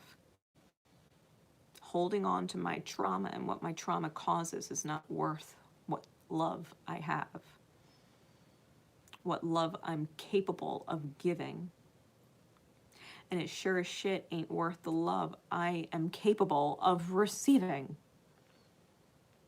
Because I know you love me. I just know my trauma's a bitch. And we all fucking got it. We all got trauma. We all just have to catch it before it gets out of control and hurts the people that we love. We got to learn how to catch it. Right? Going right back to that neutral place, that 0 point place where we can release every other fucking thing. And remember, we're just two souls figuring it out that love each other. We're just two souls figuring it out. It's okay. Because the more we figure out, the better off we are. And that's how you can actually return to clean slate without having the residue of bullshit conversations linger. Feel like it'll never recover. It'll never be what it used to be when it was at its best. You want to look, whether they're in your life now or not, you want to look back at the past with someone, right? And you wonder if it's ever going to be as good as it was. Was too much shit that happened, that it'll never be what it was when it was at its best. Why can't it be better? Why can't there be a whole nother layer of fucking velvet? Why not? If it was that good before all of the trauma, imagine how it could be to actually understand the trauma so it doesn't repeat. What a blessing, right? Talk about gratitude. What a blessing it is to know that you could have those wonderful moments and the trauma that ruined it isn't coming back.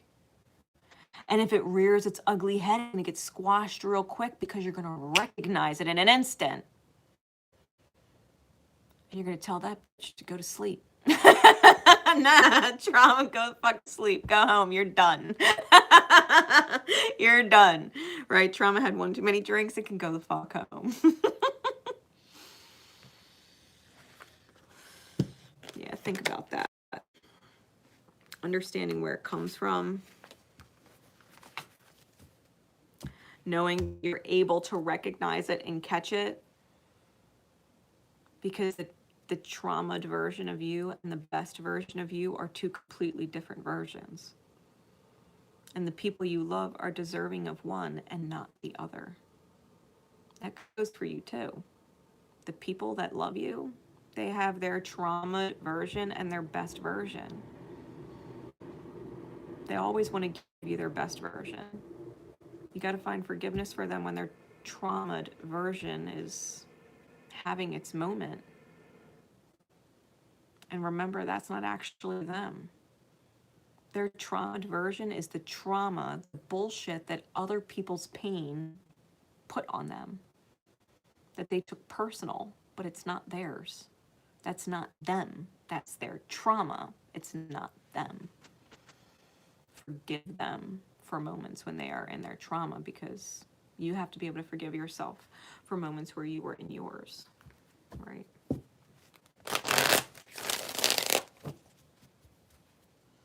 No one's perfect. And I think everybody who follows me at this point knows that and is okay with that. It's a matter of recognizing when those imperfections do come up. Those parts of ourselves that react in a trauma response. And recognizing the person in front of you while they're in that trauma state, or they're reliving the trauma state, and saying that's okay, that's not who they are, that's just their trauma. And I can forgive them and I can move on because I know that's not them. I know who they are behind the trauma, in spite of it. It doesn't actually define them to me. Because if someone's trauma you won't let it define them for you, to not allow someone's trauma to define them for you. allows them room to stop defining themselves with their trauma. And that's growth. So I hope that helps. That was secret code name Lollapalooza.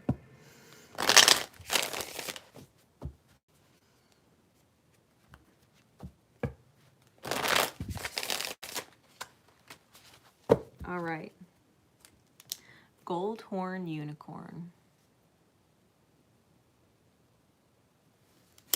Gold horn unicorn.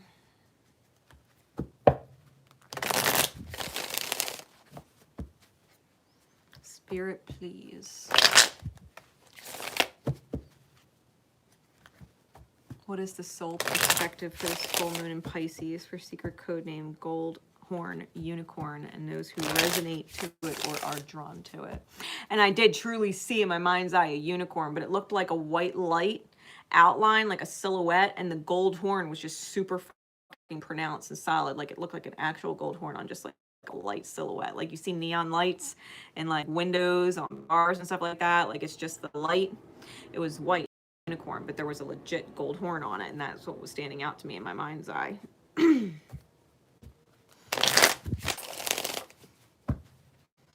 So what is it, Spirit? What is the perspective? Full moon Pisces.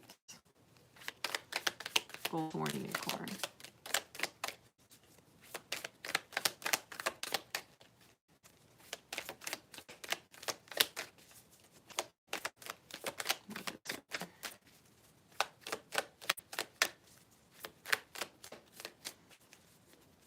And I'm hearing leave it at the door.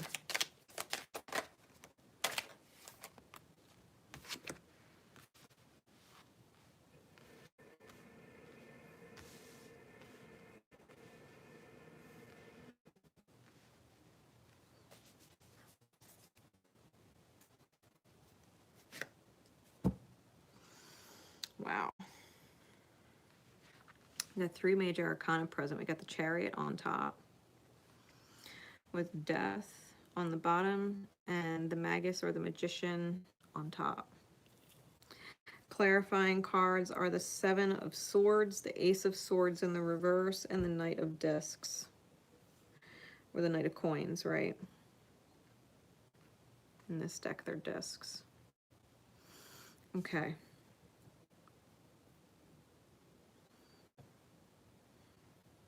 The Chariot's movement, but this Chariot's not moving. It's being drawn by statues, right? And yet there's all this crazy reverberative ripple energy behind it. Not to mention he's holding what looks like a disc or a shield that is just rippling.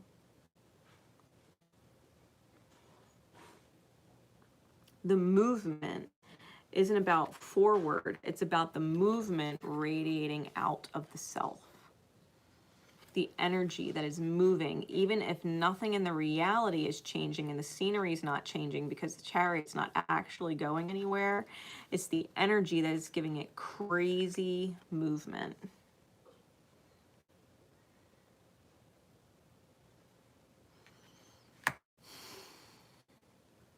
With the Death card on the bottom, the underlying issue is transformation. The rebirth or re-rise of the self.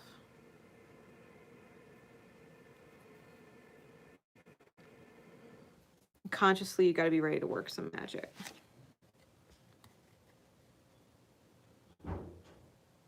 Using all of the elements at your disposal, right? Being in tune with your emotions, being in tune with your reality, being in tune with your mind and your mental state, being in tune with your soul and your spirit and the energy that you're feeling and wanting to create. Your vibe, right? Is using all of those energies. That's that energy where you're using all the different elements of yourself to just radiate the energy. Spirit's asking you to be aware of that ability or that power, right, to create from where you are, that you can shift and change everything going on around you from where you are. You don't need to move. You don't need to go somewhere else. You don't need to start over somewhere else. You need to focus the fuck on your energy and how that can change everything. How that can change everything. It's the tune you play. Like, it's even in this death card, there's a bunch of strings attached to the site. And again, this ripple or wave energy, right? Really. The adjustment or the justice card is underneath that. Things take time to balance and transform. Like, once your energy is such, the universe shifts in order to change it for you. Once your energy is different, the universe starts moving all of the pieces in the background until it catches up to where you are. It's like dominoes on the outskirts start falling all the way into the center. Spirit starts moving pieces once you resonate differently. Because for every ripple that goes out, if you think about dropping, you know, like a drop of water or a small pebble in a bucket. If you drop the pebble in the bucket, it ripples and the ripple goes out. But as soon as the ripple hits the walls of the bucket, it comes back in. It's like your energy went out and has to come back in. It's understanding it's like a human superpower. Because we got souls, right? That's what the soul does. It puts an energy out and the energy comes back. It's like attracts like. It's a universal law.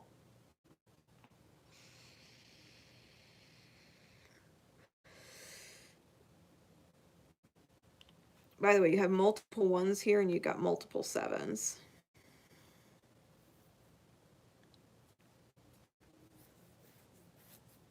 The fact that we have this Ace of Swords in the reverse, I'm going to talk about these clarity cards. The fact that we have the Ace of Swords in the reverse with the Seven of Swords on one side and the Knight of Discs on the other, the way I kind of read this, Sword in the Stone. It's kind of how I'm reading that, as a sword and stone being in the reverse. Because that's the upright. But in the reverse, it has a sword and a stone kind of feel.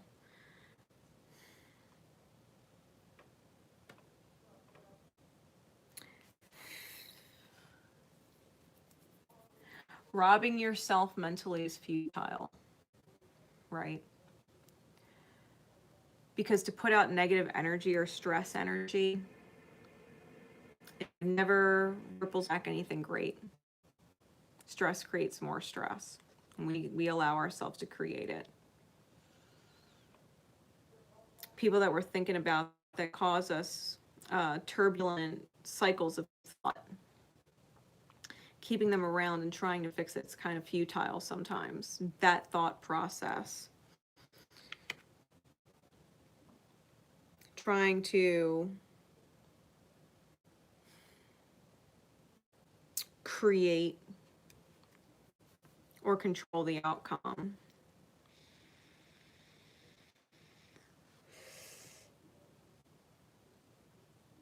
I've got Venus, Mars, Jupiter, and Mercury on that card. With Aquarius.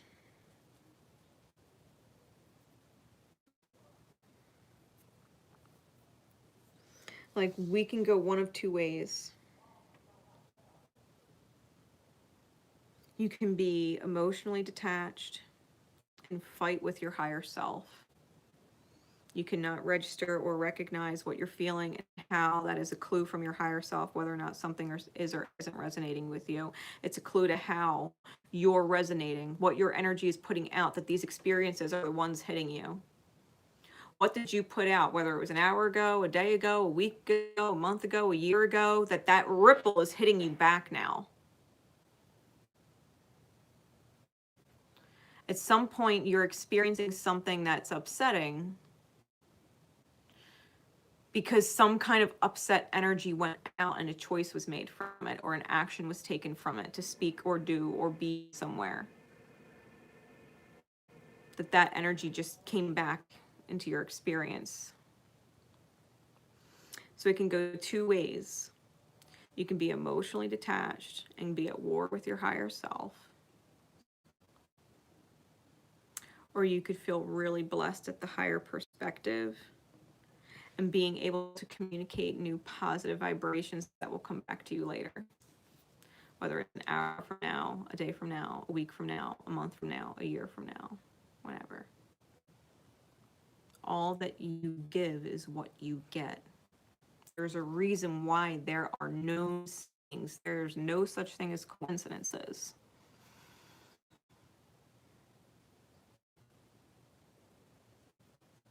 What you give is what you get. It's just a matter of when. Depends on how far the universe, how far that ripple went,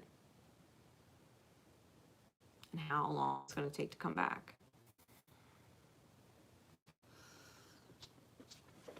Instead of looking at it like what you say doesn't matter, what you feel doesn't matter. Think about that in the divine mirror. If you were to express, oh, what I feel doesn't matter, what I say doesn't matter. Oh, yes, it fucking does. You don't think it matters? To who? It doesn't matter to them. No. But it matters to you. It matters to you. What you're saying and what you're doing and what you're feeling about you and the energy you're putting out, that matters. If how you think and what you say and what you do doesn't fucking matter to somebody, and that upsets you, why do you insist on them being a very permanent staple? Why?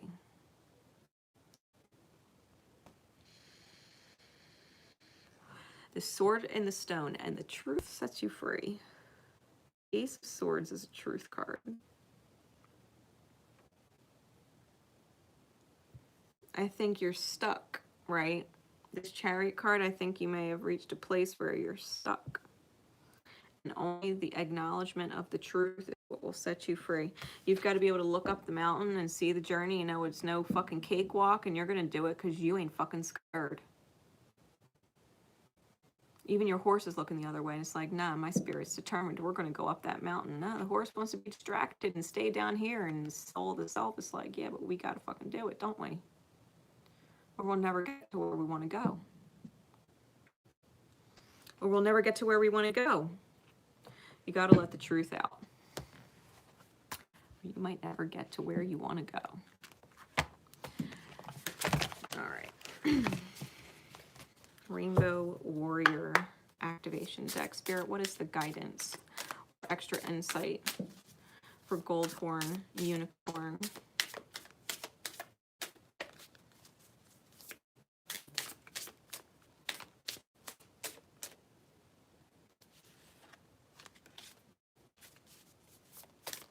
That was a card from the last reading. I guess it ended up in the upright. Or face up. That was card number 33.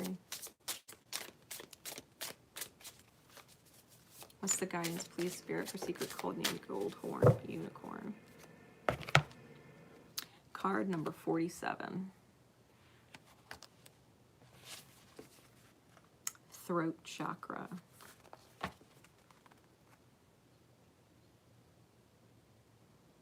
Throat chakra. Right? And it's funny because I was talking about 7s and 1s. The death card adds up to 4. So 4s, 7s, and 1s. Wow, even the page number is 95 and it adds up to 14, 1 and 4. All right. Keywords. Communication, expression, translation, inner feelings, interpretation, and awareness, right? We're talking about truth coming out, and we got the throat chakra. It says, the way we communicate and the things we say have a lasting impact on ourselves and others and cannot be erased except with deliberate intent and shift to a new idea.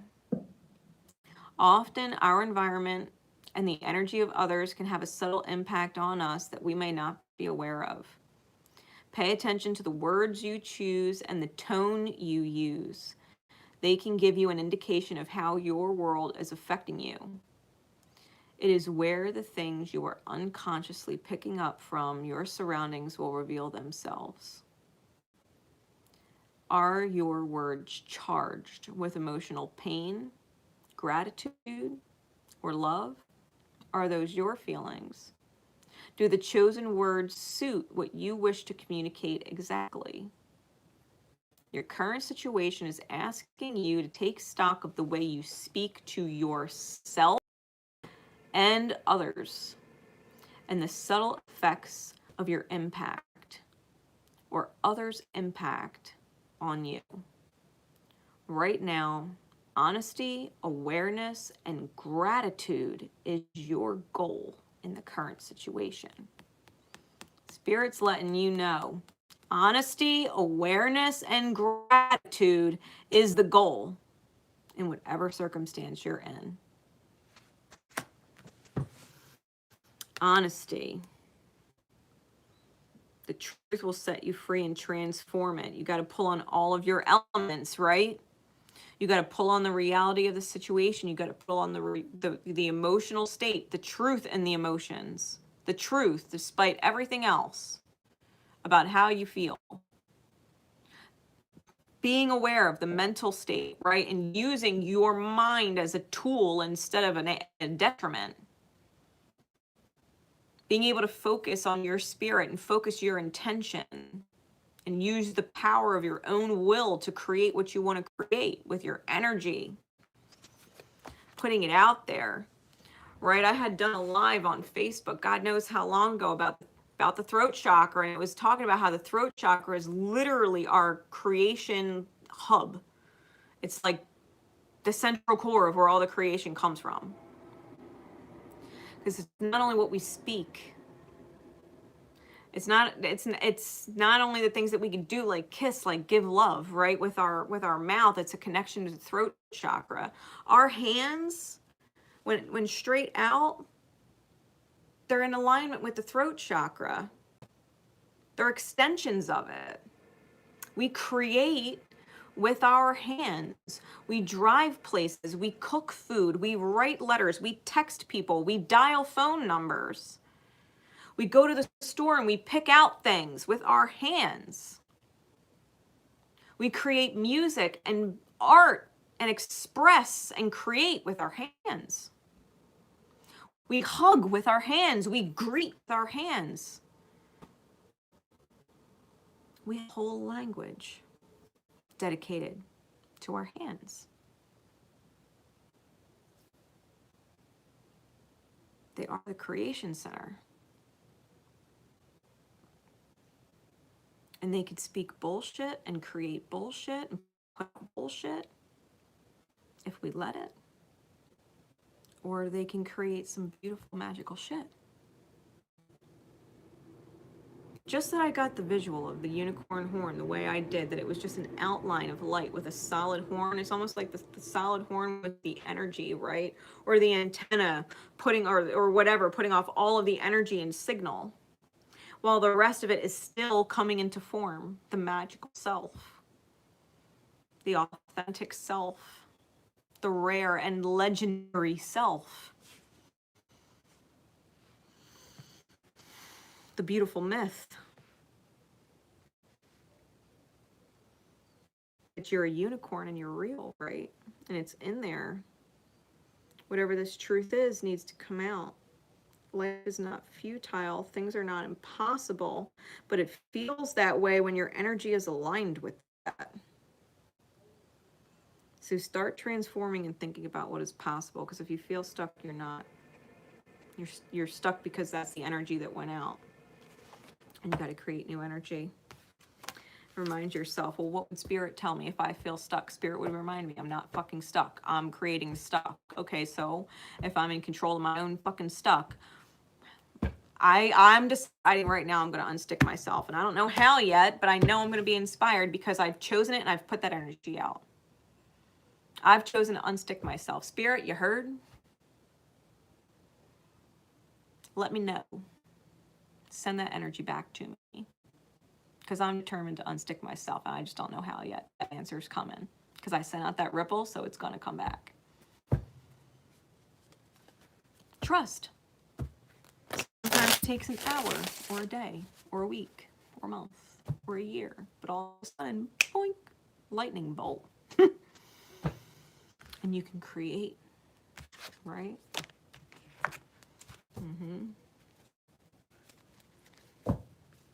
So I hope that helps. All right. Secret code name, old records.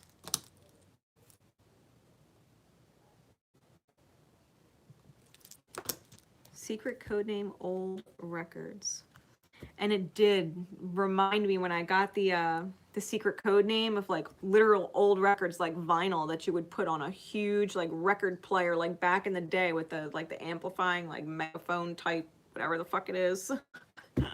I don't know the actual word for it, forgive me. Old school record players. That's what I was reminded of, the vinyl. You know, with the little, put the needle on it and it plays. Yeah. All right, Spirit. Secret code name, old records. What is the soul perspective for this full moon in Pisces? Old records and those who would resonate or be drawn to it.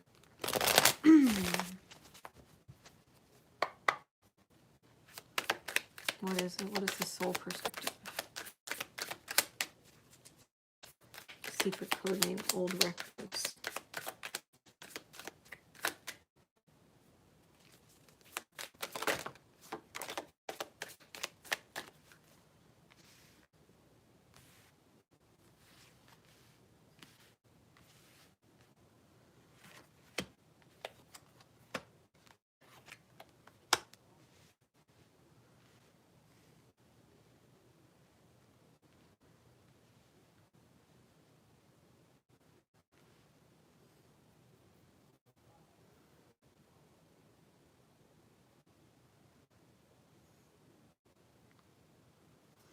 You know what I think? We got the 3 of coins on bottom. And the 3 of cups on top.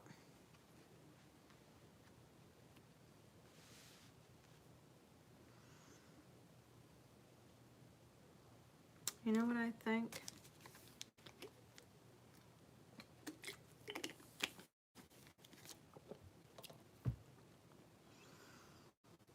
It's almost like Spirit put in a cameo appearance.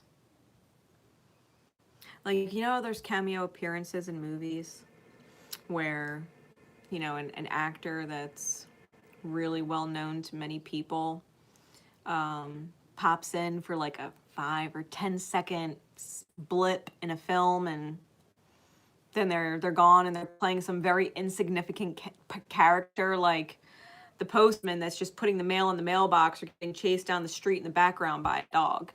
But they have nothing to do with the plot. They have nothing to do with the main characters or the storyline of the movie, but there's a cameo. It's kind of like what I'm feeling.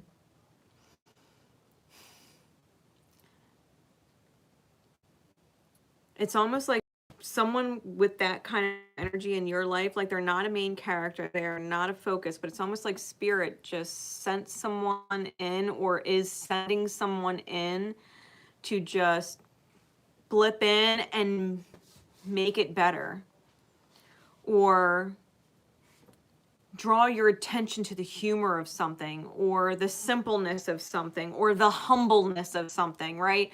It's almost like Spirit just threw in a little wild card that made you stop and smile. Made you stop and say, oh, wow. You know what I mean? Gave you a little bit of a surprise, like a pleasant surprise. And I say that because we do have this 3 of coins, which is a certain contract that needs to be met. And the 3 of cups, which is about abundance and joy and overflow in this deck. It's like there's a certain amount of way that you're contracted to actually experience, or a certain amount of abundance or overflow that you're contracted to experience. And in order to get you in the right vibration to receive it, it's almost like spirit just blipped in an extra energy just to put a smile on your face and shift. You know what I mean? Like shift your energy. Like they're not a permanent character. They have nothing with anything else going on in your life. They're just a blessing in the moment. Whether the moment is literally a moment, or the moment is a month's time in the course of your life, or a year's time in the month of your life, and you're just like, I'm so grateful to have known you or met you in this moment, because you changed my energy. You put a smile on my face. Like, thank you, because I know that maybe nobody else in my life really knows about you, but I know about you, and you changed my life. You know what I mean? It's this fact that spirit can bring in these energies to keep you on track, because you're contracted for certain wonderful things. And spirit knows, like, when you're contracted to be blessed, it's just kind of written in the stars, like a blessing's coming in. We still kind of need you in the right energy, though. Like, spirit knows the rules. So it's almost like spirit, like, hey. Because we are guaranteeing that you're not going to miss the blessing, right? This would not be a family member. This would not be a longtime best friend. This would not be a partner. This would not even be, you know, anybody remotely close to your inner circles.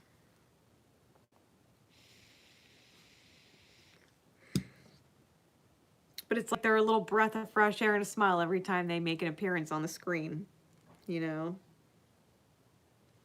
Temperance energy is here. Prince of Cups energy is here. Princess of Discs energy is here. It's helping create the alchemy, right? Because this Two of Cups in the reverse, it's not a soulmate. It's not a sacred soulmate as someone who's immediately in your world. This is definitely a cameo appearance that spirit gave them to you in order to keep your energy where they want it for you. Keep you positive, keep you smiling, keep you in a state of joy. Helping you emotionally mature, right? To actually take the medicine or the lesson from the stings and being able to create, because I'm being drawn to the fact that the King of Cups is kind of like a snake charmer. He's holding the instrument here that rattles, and it draws the snake up out of the glass, out of the chalice, the cup here that he's holding. There's a little snake in there. But he's called it forth. It's almost like he knows how to drink the poison and have it benefit him. It's like being able to learn the lesson of the venom and using it to make you stronger so that you're immune to that toxin. You know what I mean? It's like whatever this person is, they're helping you build an immunity to toxicity so that it no longer affects your energy, because the Princess of Discs in this particular deck is about the manifestation of the yin and the yang. It's about drawing the energy from the divine source and pulling it down into the earth realm and nailing it, right? This yin yang energy. And of all the discs in this deck, the Princess of Discs is the only one holding a disc or coin like that. And it is the yin yang. It is the manifestation of the union. It's the opportunity to actually bring it into the 3D. So this joy, this literal like Mars and Capricorn energy, it's a committed contract or dictation for desire and passion, right? Oh, we got the star under that. That's gorgeous. Six of Cups, or Six of Swords under that. It's moving forward into more peaceful mind state, more peaceful energy, healing, right, of the soul and the self, and being able to bring it in to ground, bring in the new manifestation. Soul perspective, spirit's letting you know you can't actually fuck up and get off path or not get what's coming for you. Won't allow it. They have to throw in an awesome little cameo to keep your spirits high and keep you interested in whatever, you know what I mean? Like, spirit's like, don't worry. Don't worry. We'll have it cross your path. We will have them cross your path, and they will break up your whole fucking day. What were you stressing about? All right, Spirit, what is the guidance? Oh, card 47. We just got this. Throat chakra. Throat chakra. I'll read it again for you. Here we go.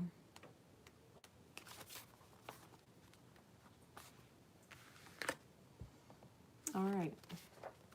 keywords are communication, expression, translation, feelings, interpretation, and awareness.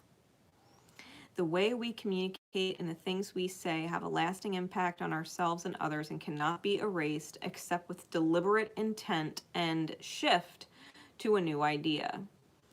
Often our environment and the energy of others can have a subtle impact on us that we may not be aware of. Pay attention to the words you choose and the tone you use. They can give you an indication of how your world is affecting you. It is where the things you are unconsciously picking up from your surroundings will reveal themselves. Are your words charged with emotional pain, gratitude, or love? Are those your feelings? Do the chosen words suit what you wish to communicate exactly? Your current situation is asking you to take stock of the way you speak to yourself and others. Right now, honesty, awareness, and gratitude is your goal in the current situation.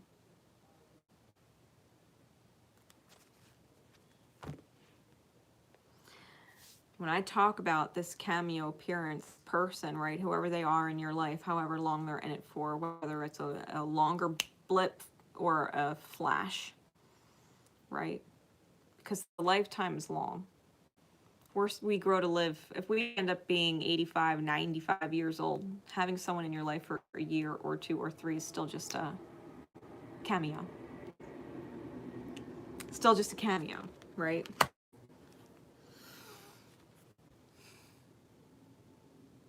It's understanding, even if everybody else's energy is off in your surrounding, in your environment, even if everybody else's energy was, there's still that spark in you, that light in you, that smile in you that cameos to you.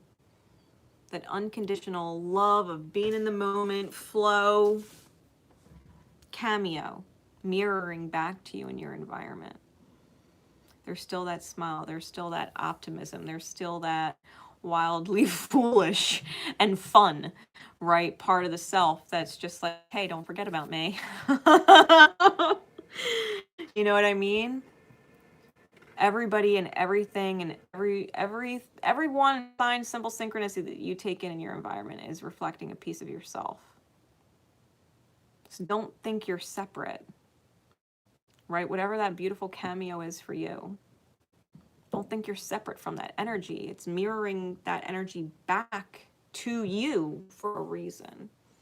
You wouldn't be able to connect with it and resonate with it and be drawn to it if it wasn't also your energy. Like attracts like. Maybe it's spirit saying, be your own comedic relief.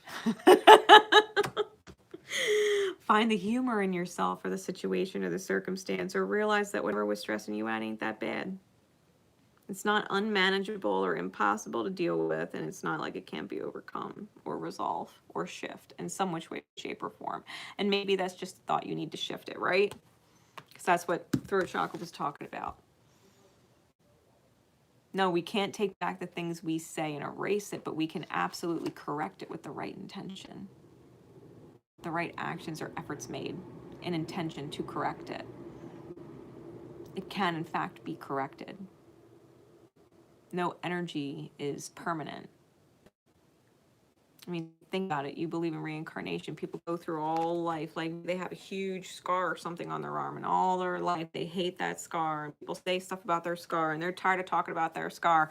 But when they reincarnate, they ain't gonna have that scar. That scar don't fucking matter. So if it's not gonna matter next lifetime, does it really fucking matter now? No. No. You know what I mean? It doesn't matter. It's like going through life hating your fucking scar, and then that cameo appearance comes and be like, yo, that scar is badass. And it's just like, what? That's so random. You know, someone loving on your scar instead of hating on your scar. It's like, you know, it's the random stranger in the sewer. He's, yo, this scar is badass. And it's just like, maybe it is, right? And it's like you just look at your scar for a moment in a different way. Metaphorically speaking, it's no different with the experiences we have here. We can all go through some scarring, terrible shit. And you can hate on yourself for it. You can know that others have talked about you for it. And then someone comes by one day and says, man, you made it through that shit, that crazy shit. That's badass. You're strong as hell. Like, how powerful are you? And you stop looking at yourself like you're weak because you've come a long, far way from the time you got that scar. And maybe you are badass for getting through it and growing from it and it's not being a detriment to yourself. Maybe you learned a lot through that experience that you can actually be grateful for, as painful as it was. Someone walked by and said, you survived that shit, you're badass. You're fucking badass.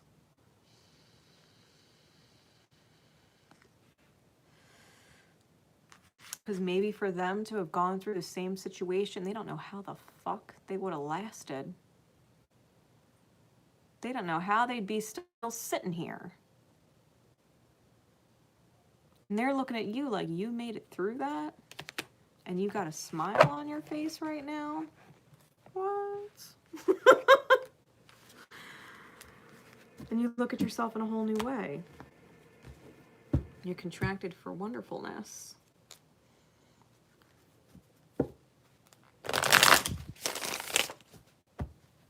You're contracted for wonderfulness. You're not weak, right? You're strong as hell. You're strong as hell.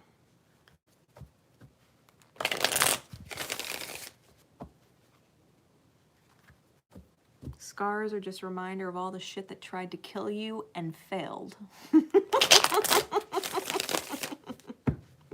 Scars are just reminders of all the shit that tried to kill you and failed. Strong as fuck. All right. Hope that helps. Secret code name Orchid. Secret code name Orchid. All right, Spirit, please. What is the soul perspective for this full moon in Pisces energy for secret code name Orchid and those who would resonate or be drawn to it? What is the soul perspective for secret code name Orchid?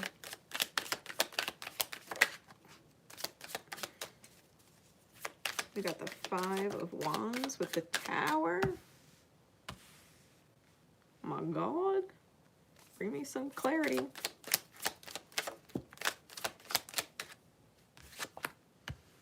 Princess of Discs in the reverse. With the Moon, the Princess of Cups, and the 2 of Cups. All right. Listen. Oh, we got the 6 of Swords and the 6 of Cups face up too in there. With the Hermit on the bottom. And the 5 of Swords on top. Listen. Okay. Listen. 1, you got to stop being your own enemy, number 1. Okay. Strife, mental, spiritual strife, which is what the 5 of Wands represents, was the first card out that came out with the Tower. Strife, soul strife, feeling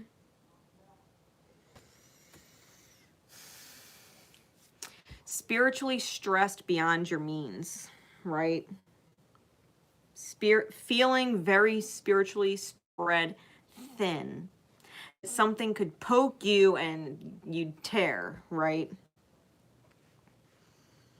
Feeling super sensitive or fragile. That's a better word. Feeling fragile.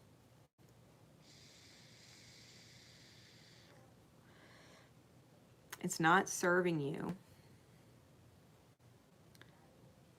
feel fragile. Okay.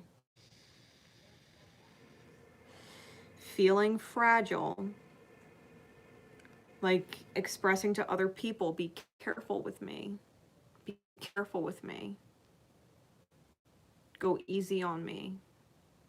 I need time, or this, or I need that. Like, handle me a certain way, please. I'm fragile. Creates your fragility.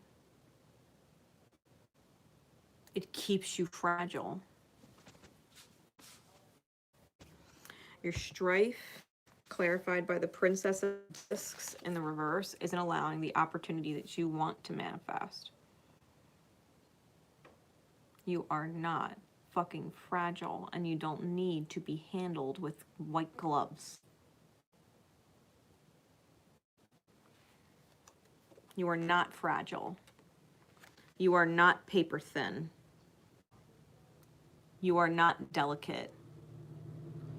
Your soul is an impenetrable wall of 6 feet of concrete with steel reinforcement bars. There ain't nothing that can shatter you. Nothing. Let that be the eye opener. No one can shake you, past, present, or future. Who defines you? You do. So are you fragile? Or are you fucking strong? You know, orchids don't require a lot to be fucking gorgeous. They don't.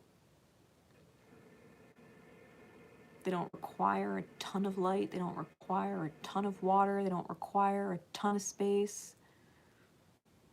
They just simply have what they need. They get what they need, and they flourish. You don't need someone to pamper you and poo-poo you and handle you such a certain way. It's not necessary. You're stronger and more resilient and adapted. You don't need all that shit. You're not a victim. You're not hurting.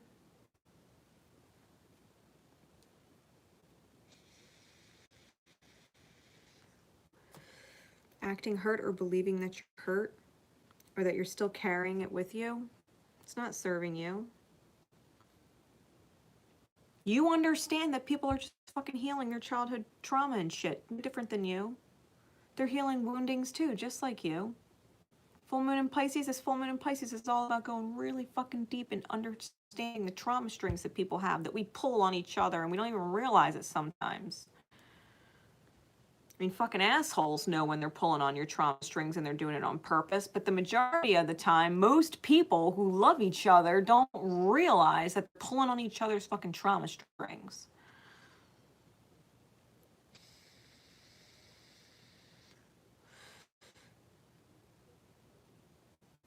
This is about being in a place of defeat mentally, putting you in a place of being alone physically, and having to be on the road to understand your demons, right? Because you're in a defeatist mindset. It's spirit is literally making you aware of this perspective. To be in a defeatist mindset like you lost isn't serving you. What did you lose? What or who? Who did you really lose? In soul, you didn't lose anybody. We all still fucking soul family in the end. We all still love each other on the other side, and we're grateful to have these experiences with each other, even though we don't understand them always in the moment. We're all like this on the other side. So you didn't actually lose anyone. You gained a whole lot of knowledge about yourself. You realized you can go through some crazy shit and you ain't fucking weak.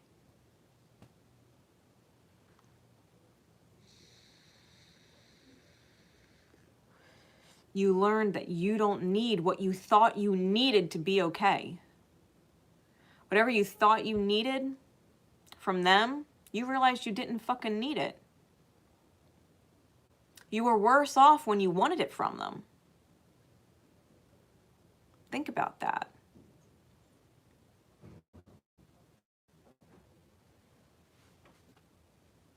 What did you gain?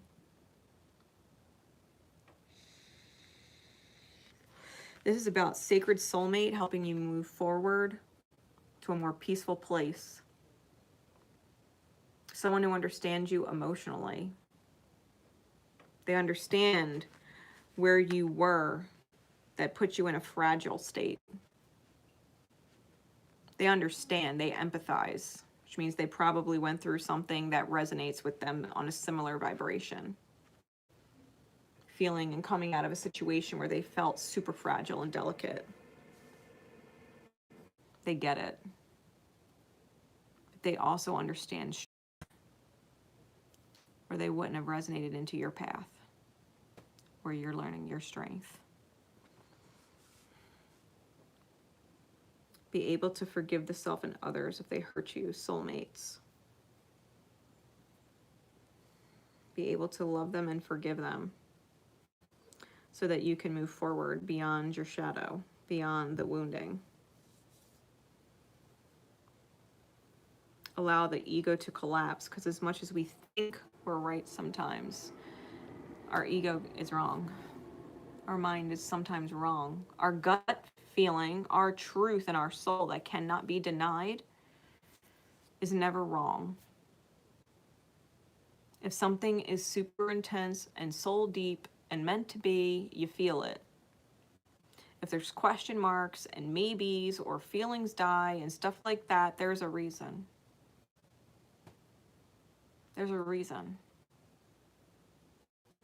Some things are meant to be and some things are not. And just because we think they are doesn't mean we knew they were.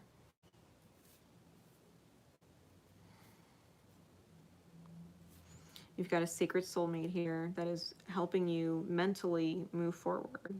6 of Cups and 6 of Swords.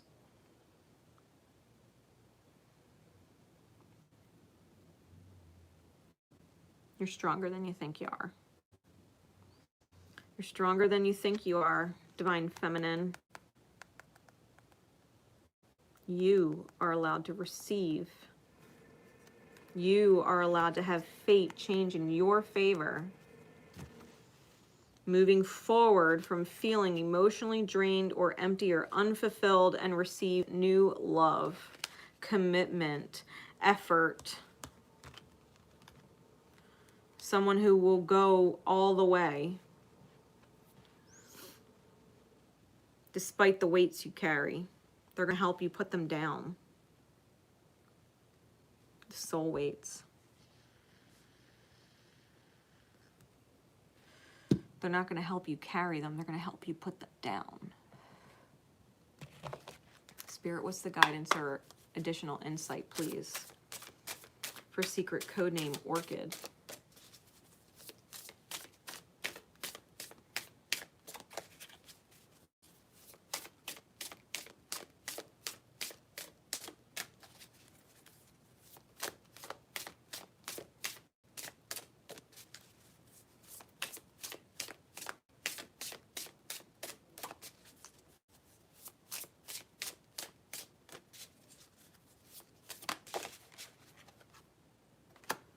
Card number 43.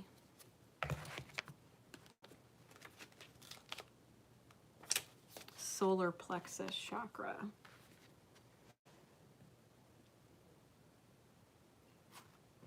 Keywords are power, presentation, position, concoct, implementation, fabricate, and presence. Nothing is more valuable in terms of human interaction than first impressions, or how you present your position.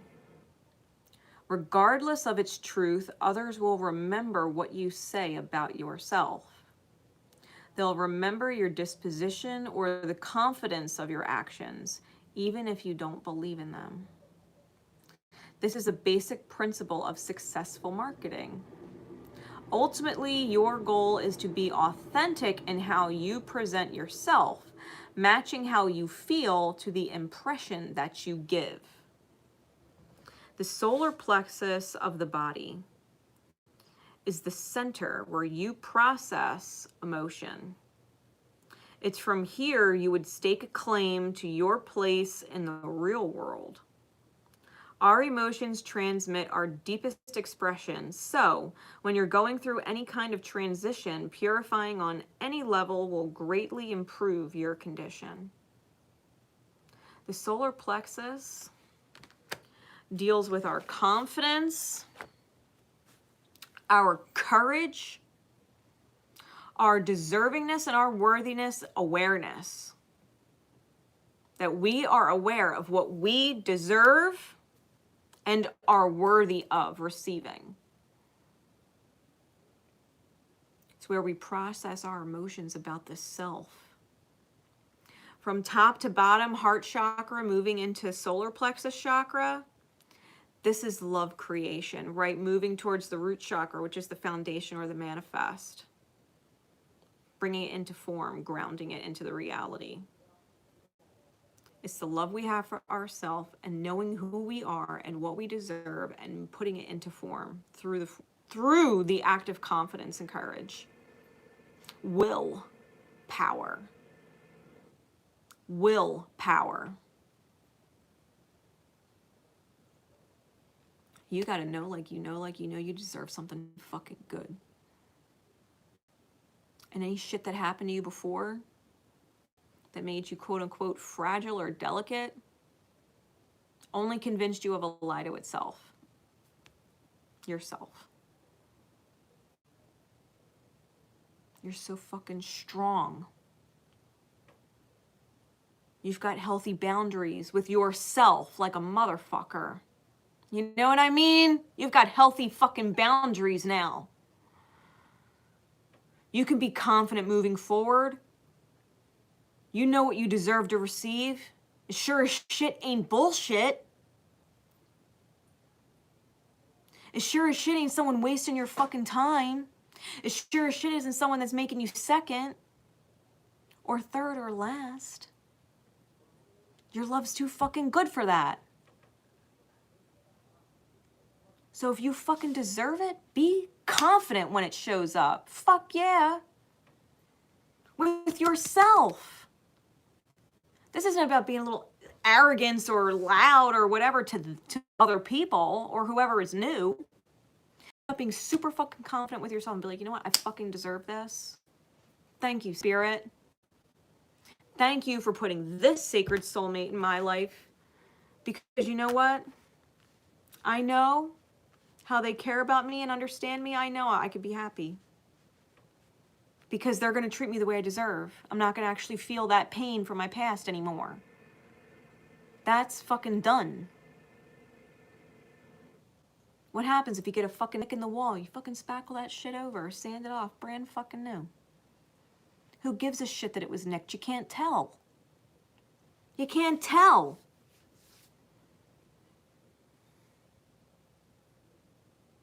Act as if you are fucking perfect. And you're not fragile and shit can't nick you and leave a mark. Because as far as you're concerned, the way you carry yourself and the way you love and the way you treat other people, people would never fucking know you were hurt. They would never fucking know because you're such a beautiful person. You're such a wonderful person to be around. You're full of life and energy. You have all your own authentic shit, your quirks, all your own individual interests. You're fucking unique. No one would ever fucking know the beautiful personality and character that you hold, the integrity that you hold was ever fucking hurt. And it's strength to know that you could be hurt. That people would know that you've been hurt. And you've bounced back like this, like it never fucking fazed you. Spirit wants you to know you can have that kind of energy.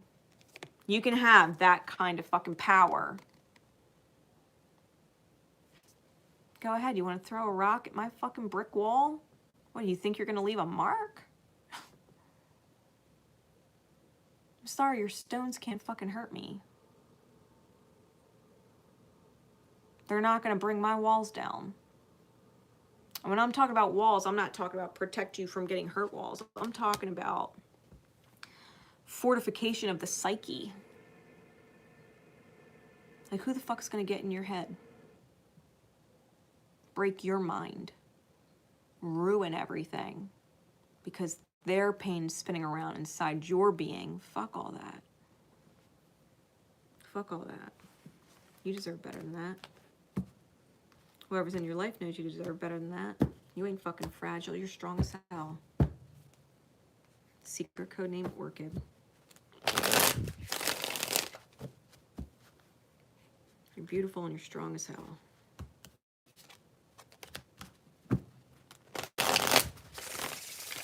Don't let yourself convince you different. Don't try and convince others different either. Soul's fucking gorgeous.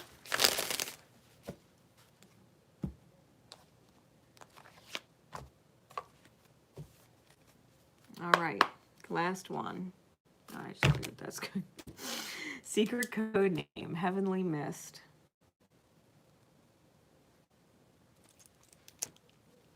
Secret code name, Heavenly Mist. And those who would resonate or be drawn to it.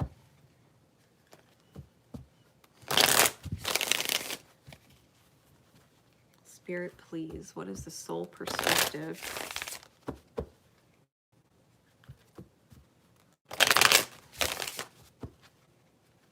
For this full moon in Pisces.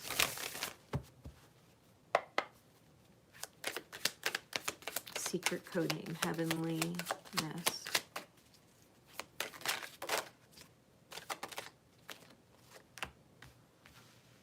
I heard, I got the power. Dun-dun, dun-dun.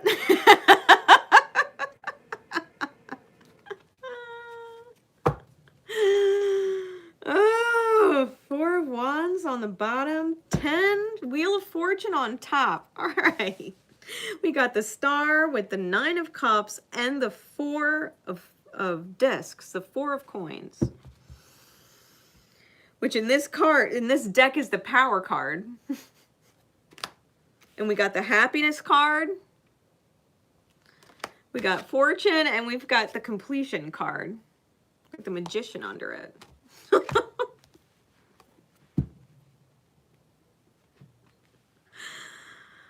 Oh, man. Heavenly Mist. You know what? For everybody watching, I usually only do 12 code names, and this one was one that got squeezed in. And I'm so glad that it did. Spirit's message. I think you know or sense or feel that some crazy shift is going to happen with the Wheel of Fortune on the top of the deck. I think you're super fucking aware that something's coming. Super aware that some kind of blessing or gift is coming. And it's interesting because the way I pictured the Heavenly Mist when I got it in my mind's eye, it was almost like an opalesque kind of fog moving through like bamboo or some like really tall, like very thin trees, you know what I mean? And it was just kind of had this odd opalesque, like almost glimmer sparkle through it as it was moving through these tall trees. And it was almost like the heavens were coming down and keeping everything mysterious. Like you can't see through the fog, but you know it's fucking good. It's, it's like you know you're about to go on a scavenger hunt and just bump into some awesome shit. It's like Spirit has you looking, but you don't know for what. And then all of a sudden you bump into it. You know what I mean?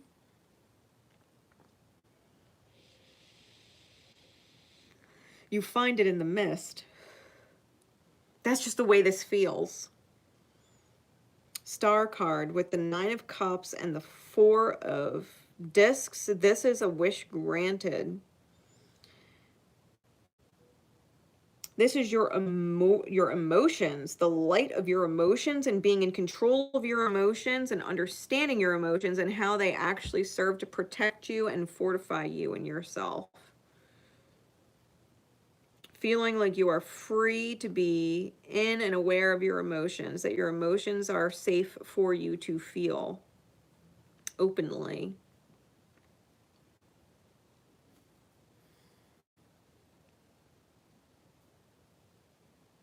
You're going to have a major wish granted. We got Jupiter energy on this card too. Jupiter twice. Aquarian energy. I mean, Jupiter is in Aquarius right now. And it's interesting with this completion card because Venus just came out of Libra. It's in Scorpio now, but it just came out of Libra and it's literally opposing Aries. You might have met this person, or something will go down when or if Venus retrogrades back into Libra.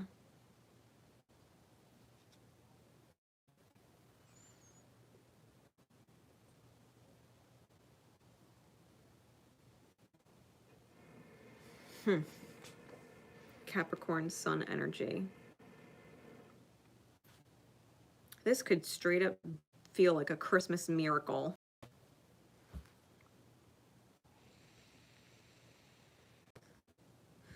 Or some crazy New Year's hit it off thing.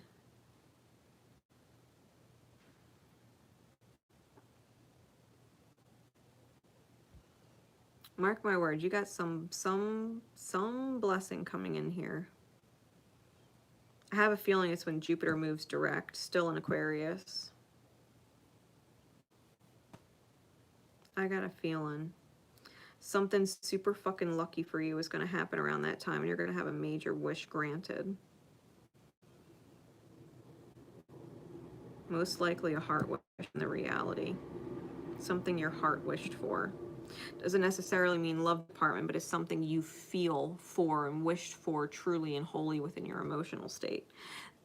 That wish is coming out.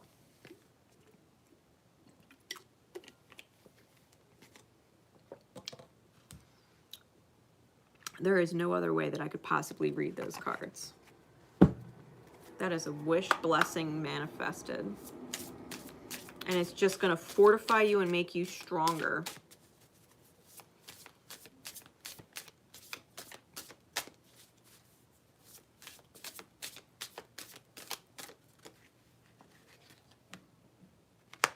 Card number 51. Card number 51. Water. I said your water, the emotions.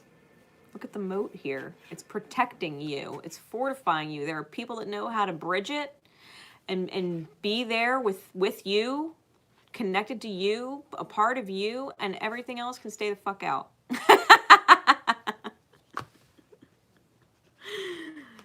If it feels good, it's a fuck yeah, right? If it's a fuck yeah, go for it. If it's not, it's fuck no. If it's not a fuck yeah, it's fuck no. 51. Keywords are adapt, emotion, endurance, fortitude, expression, and continual movement. Water is the most powerful of the 5 sacred elements. It can be slowed for a time, but never stopped. Eventually, it will wear down even the tallest of mountains. It has few enemies and will adapt its ways with fire to become steam. If water is in your cards today, you're being asked to stay with the program and don't give up. Water may not be able to see every obstacle in advance.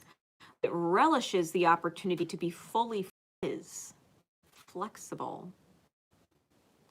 This is the time to embrace all your quirky, unique ways and surrender to the magic that occurs when they are used synergistically in all you do.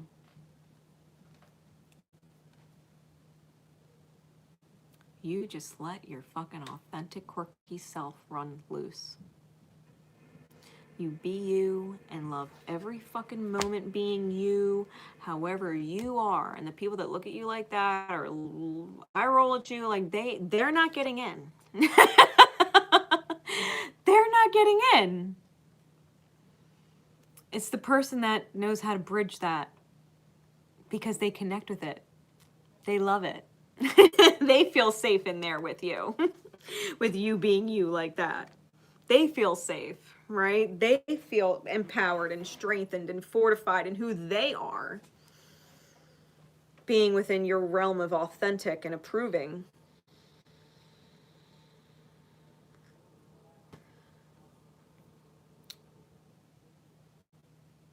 Let the quirky out. Let all the unique little bits of your personality pop out. If you're fucking lazy today, then feel fucking wonderful being lazy.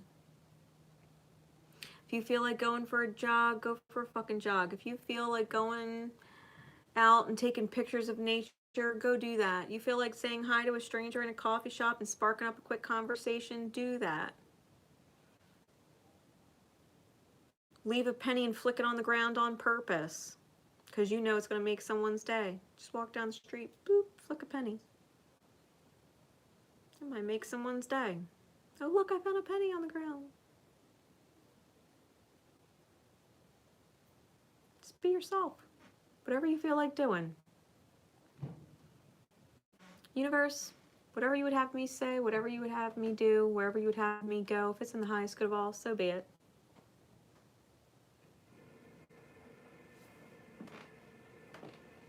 You got some crazy awesome blessing coming in. You being yourself is going to allow someone so safe to feel themselves, and that's absolutely click. They're going to love how unique you are. You just let yourself be that. I hope y'all enjoyed the readings. That does wrap it up. Heavenly Mist is the last one. So, until next time, I love you all. Remember always to love each other, and most importantly, love yourselves. Bye, everybody.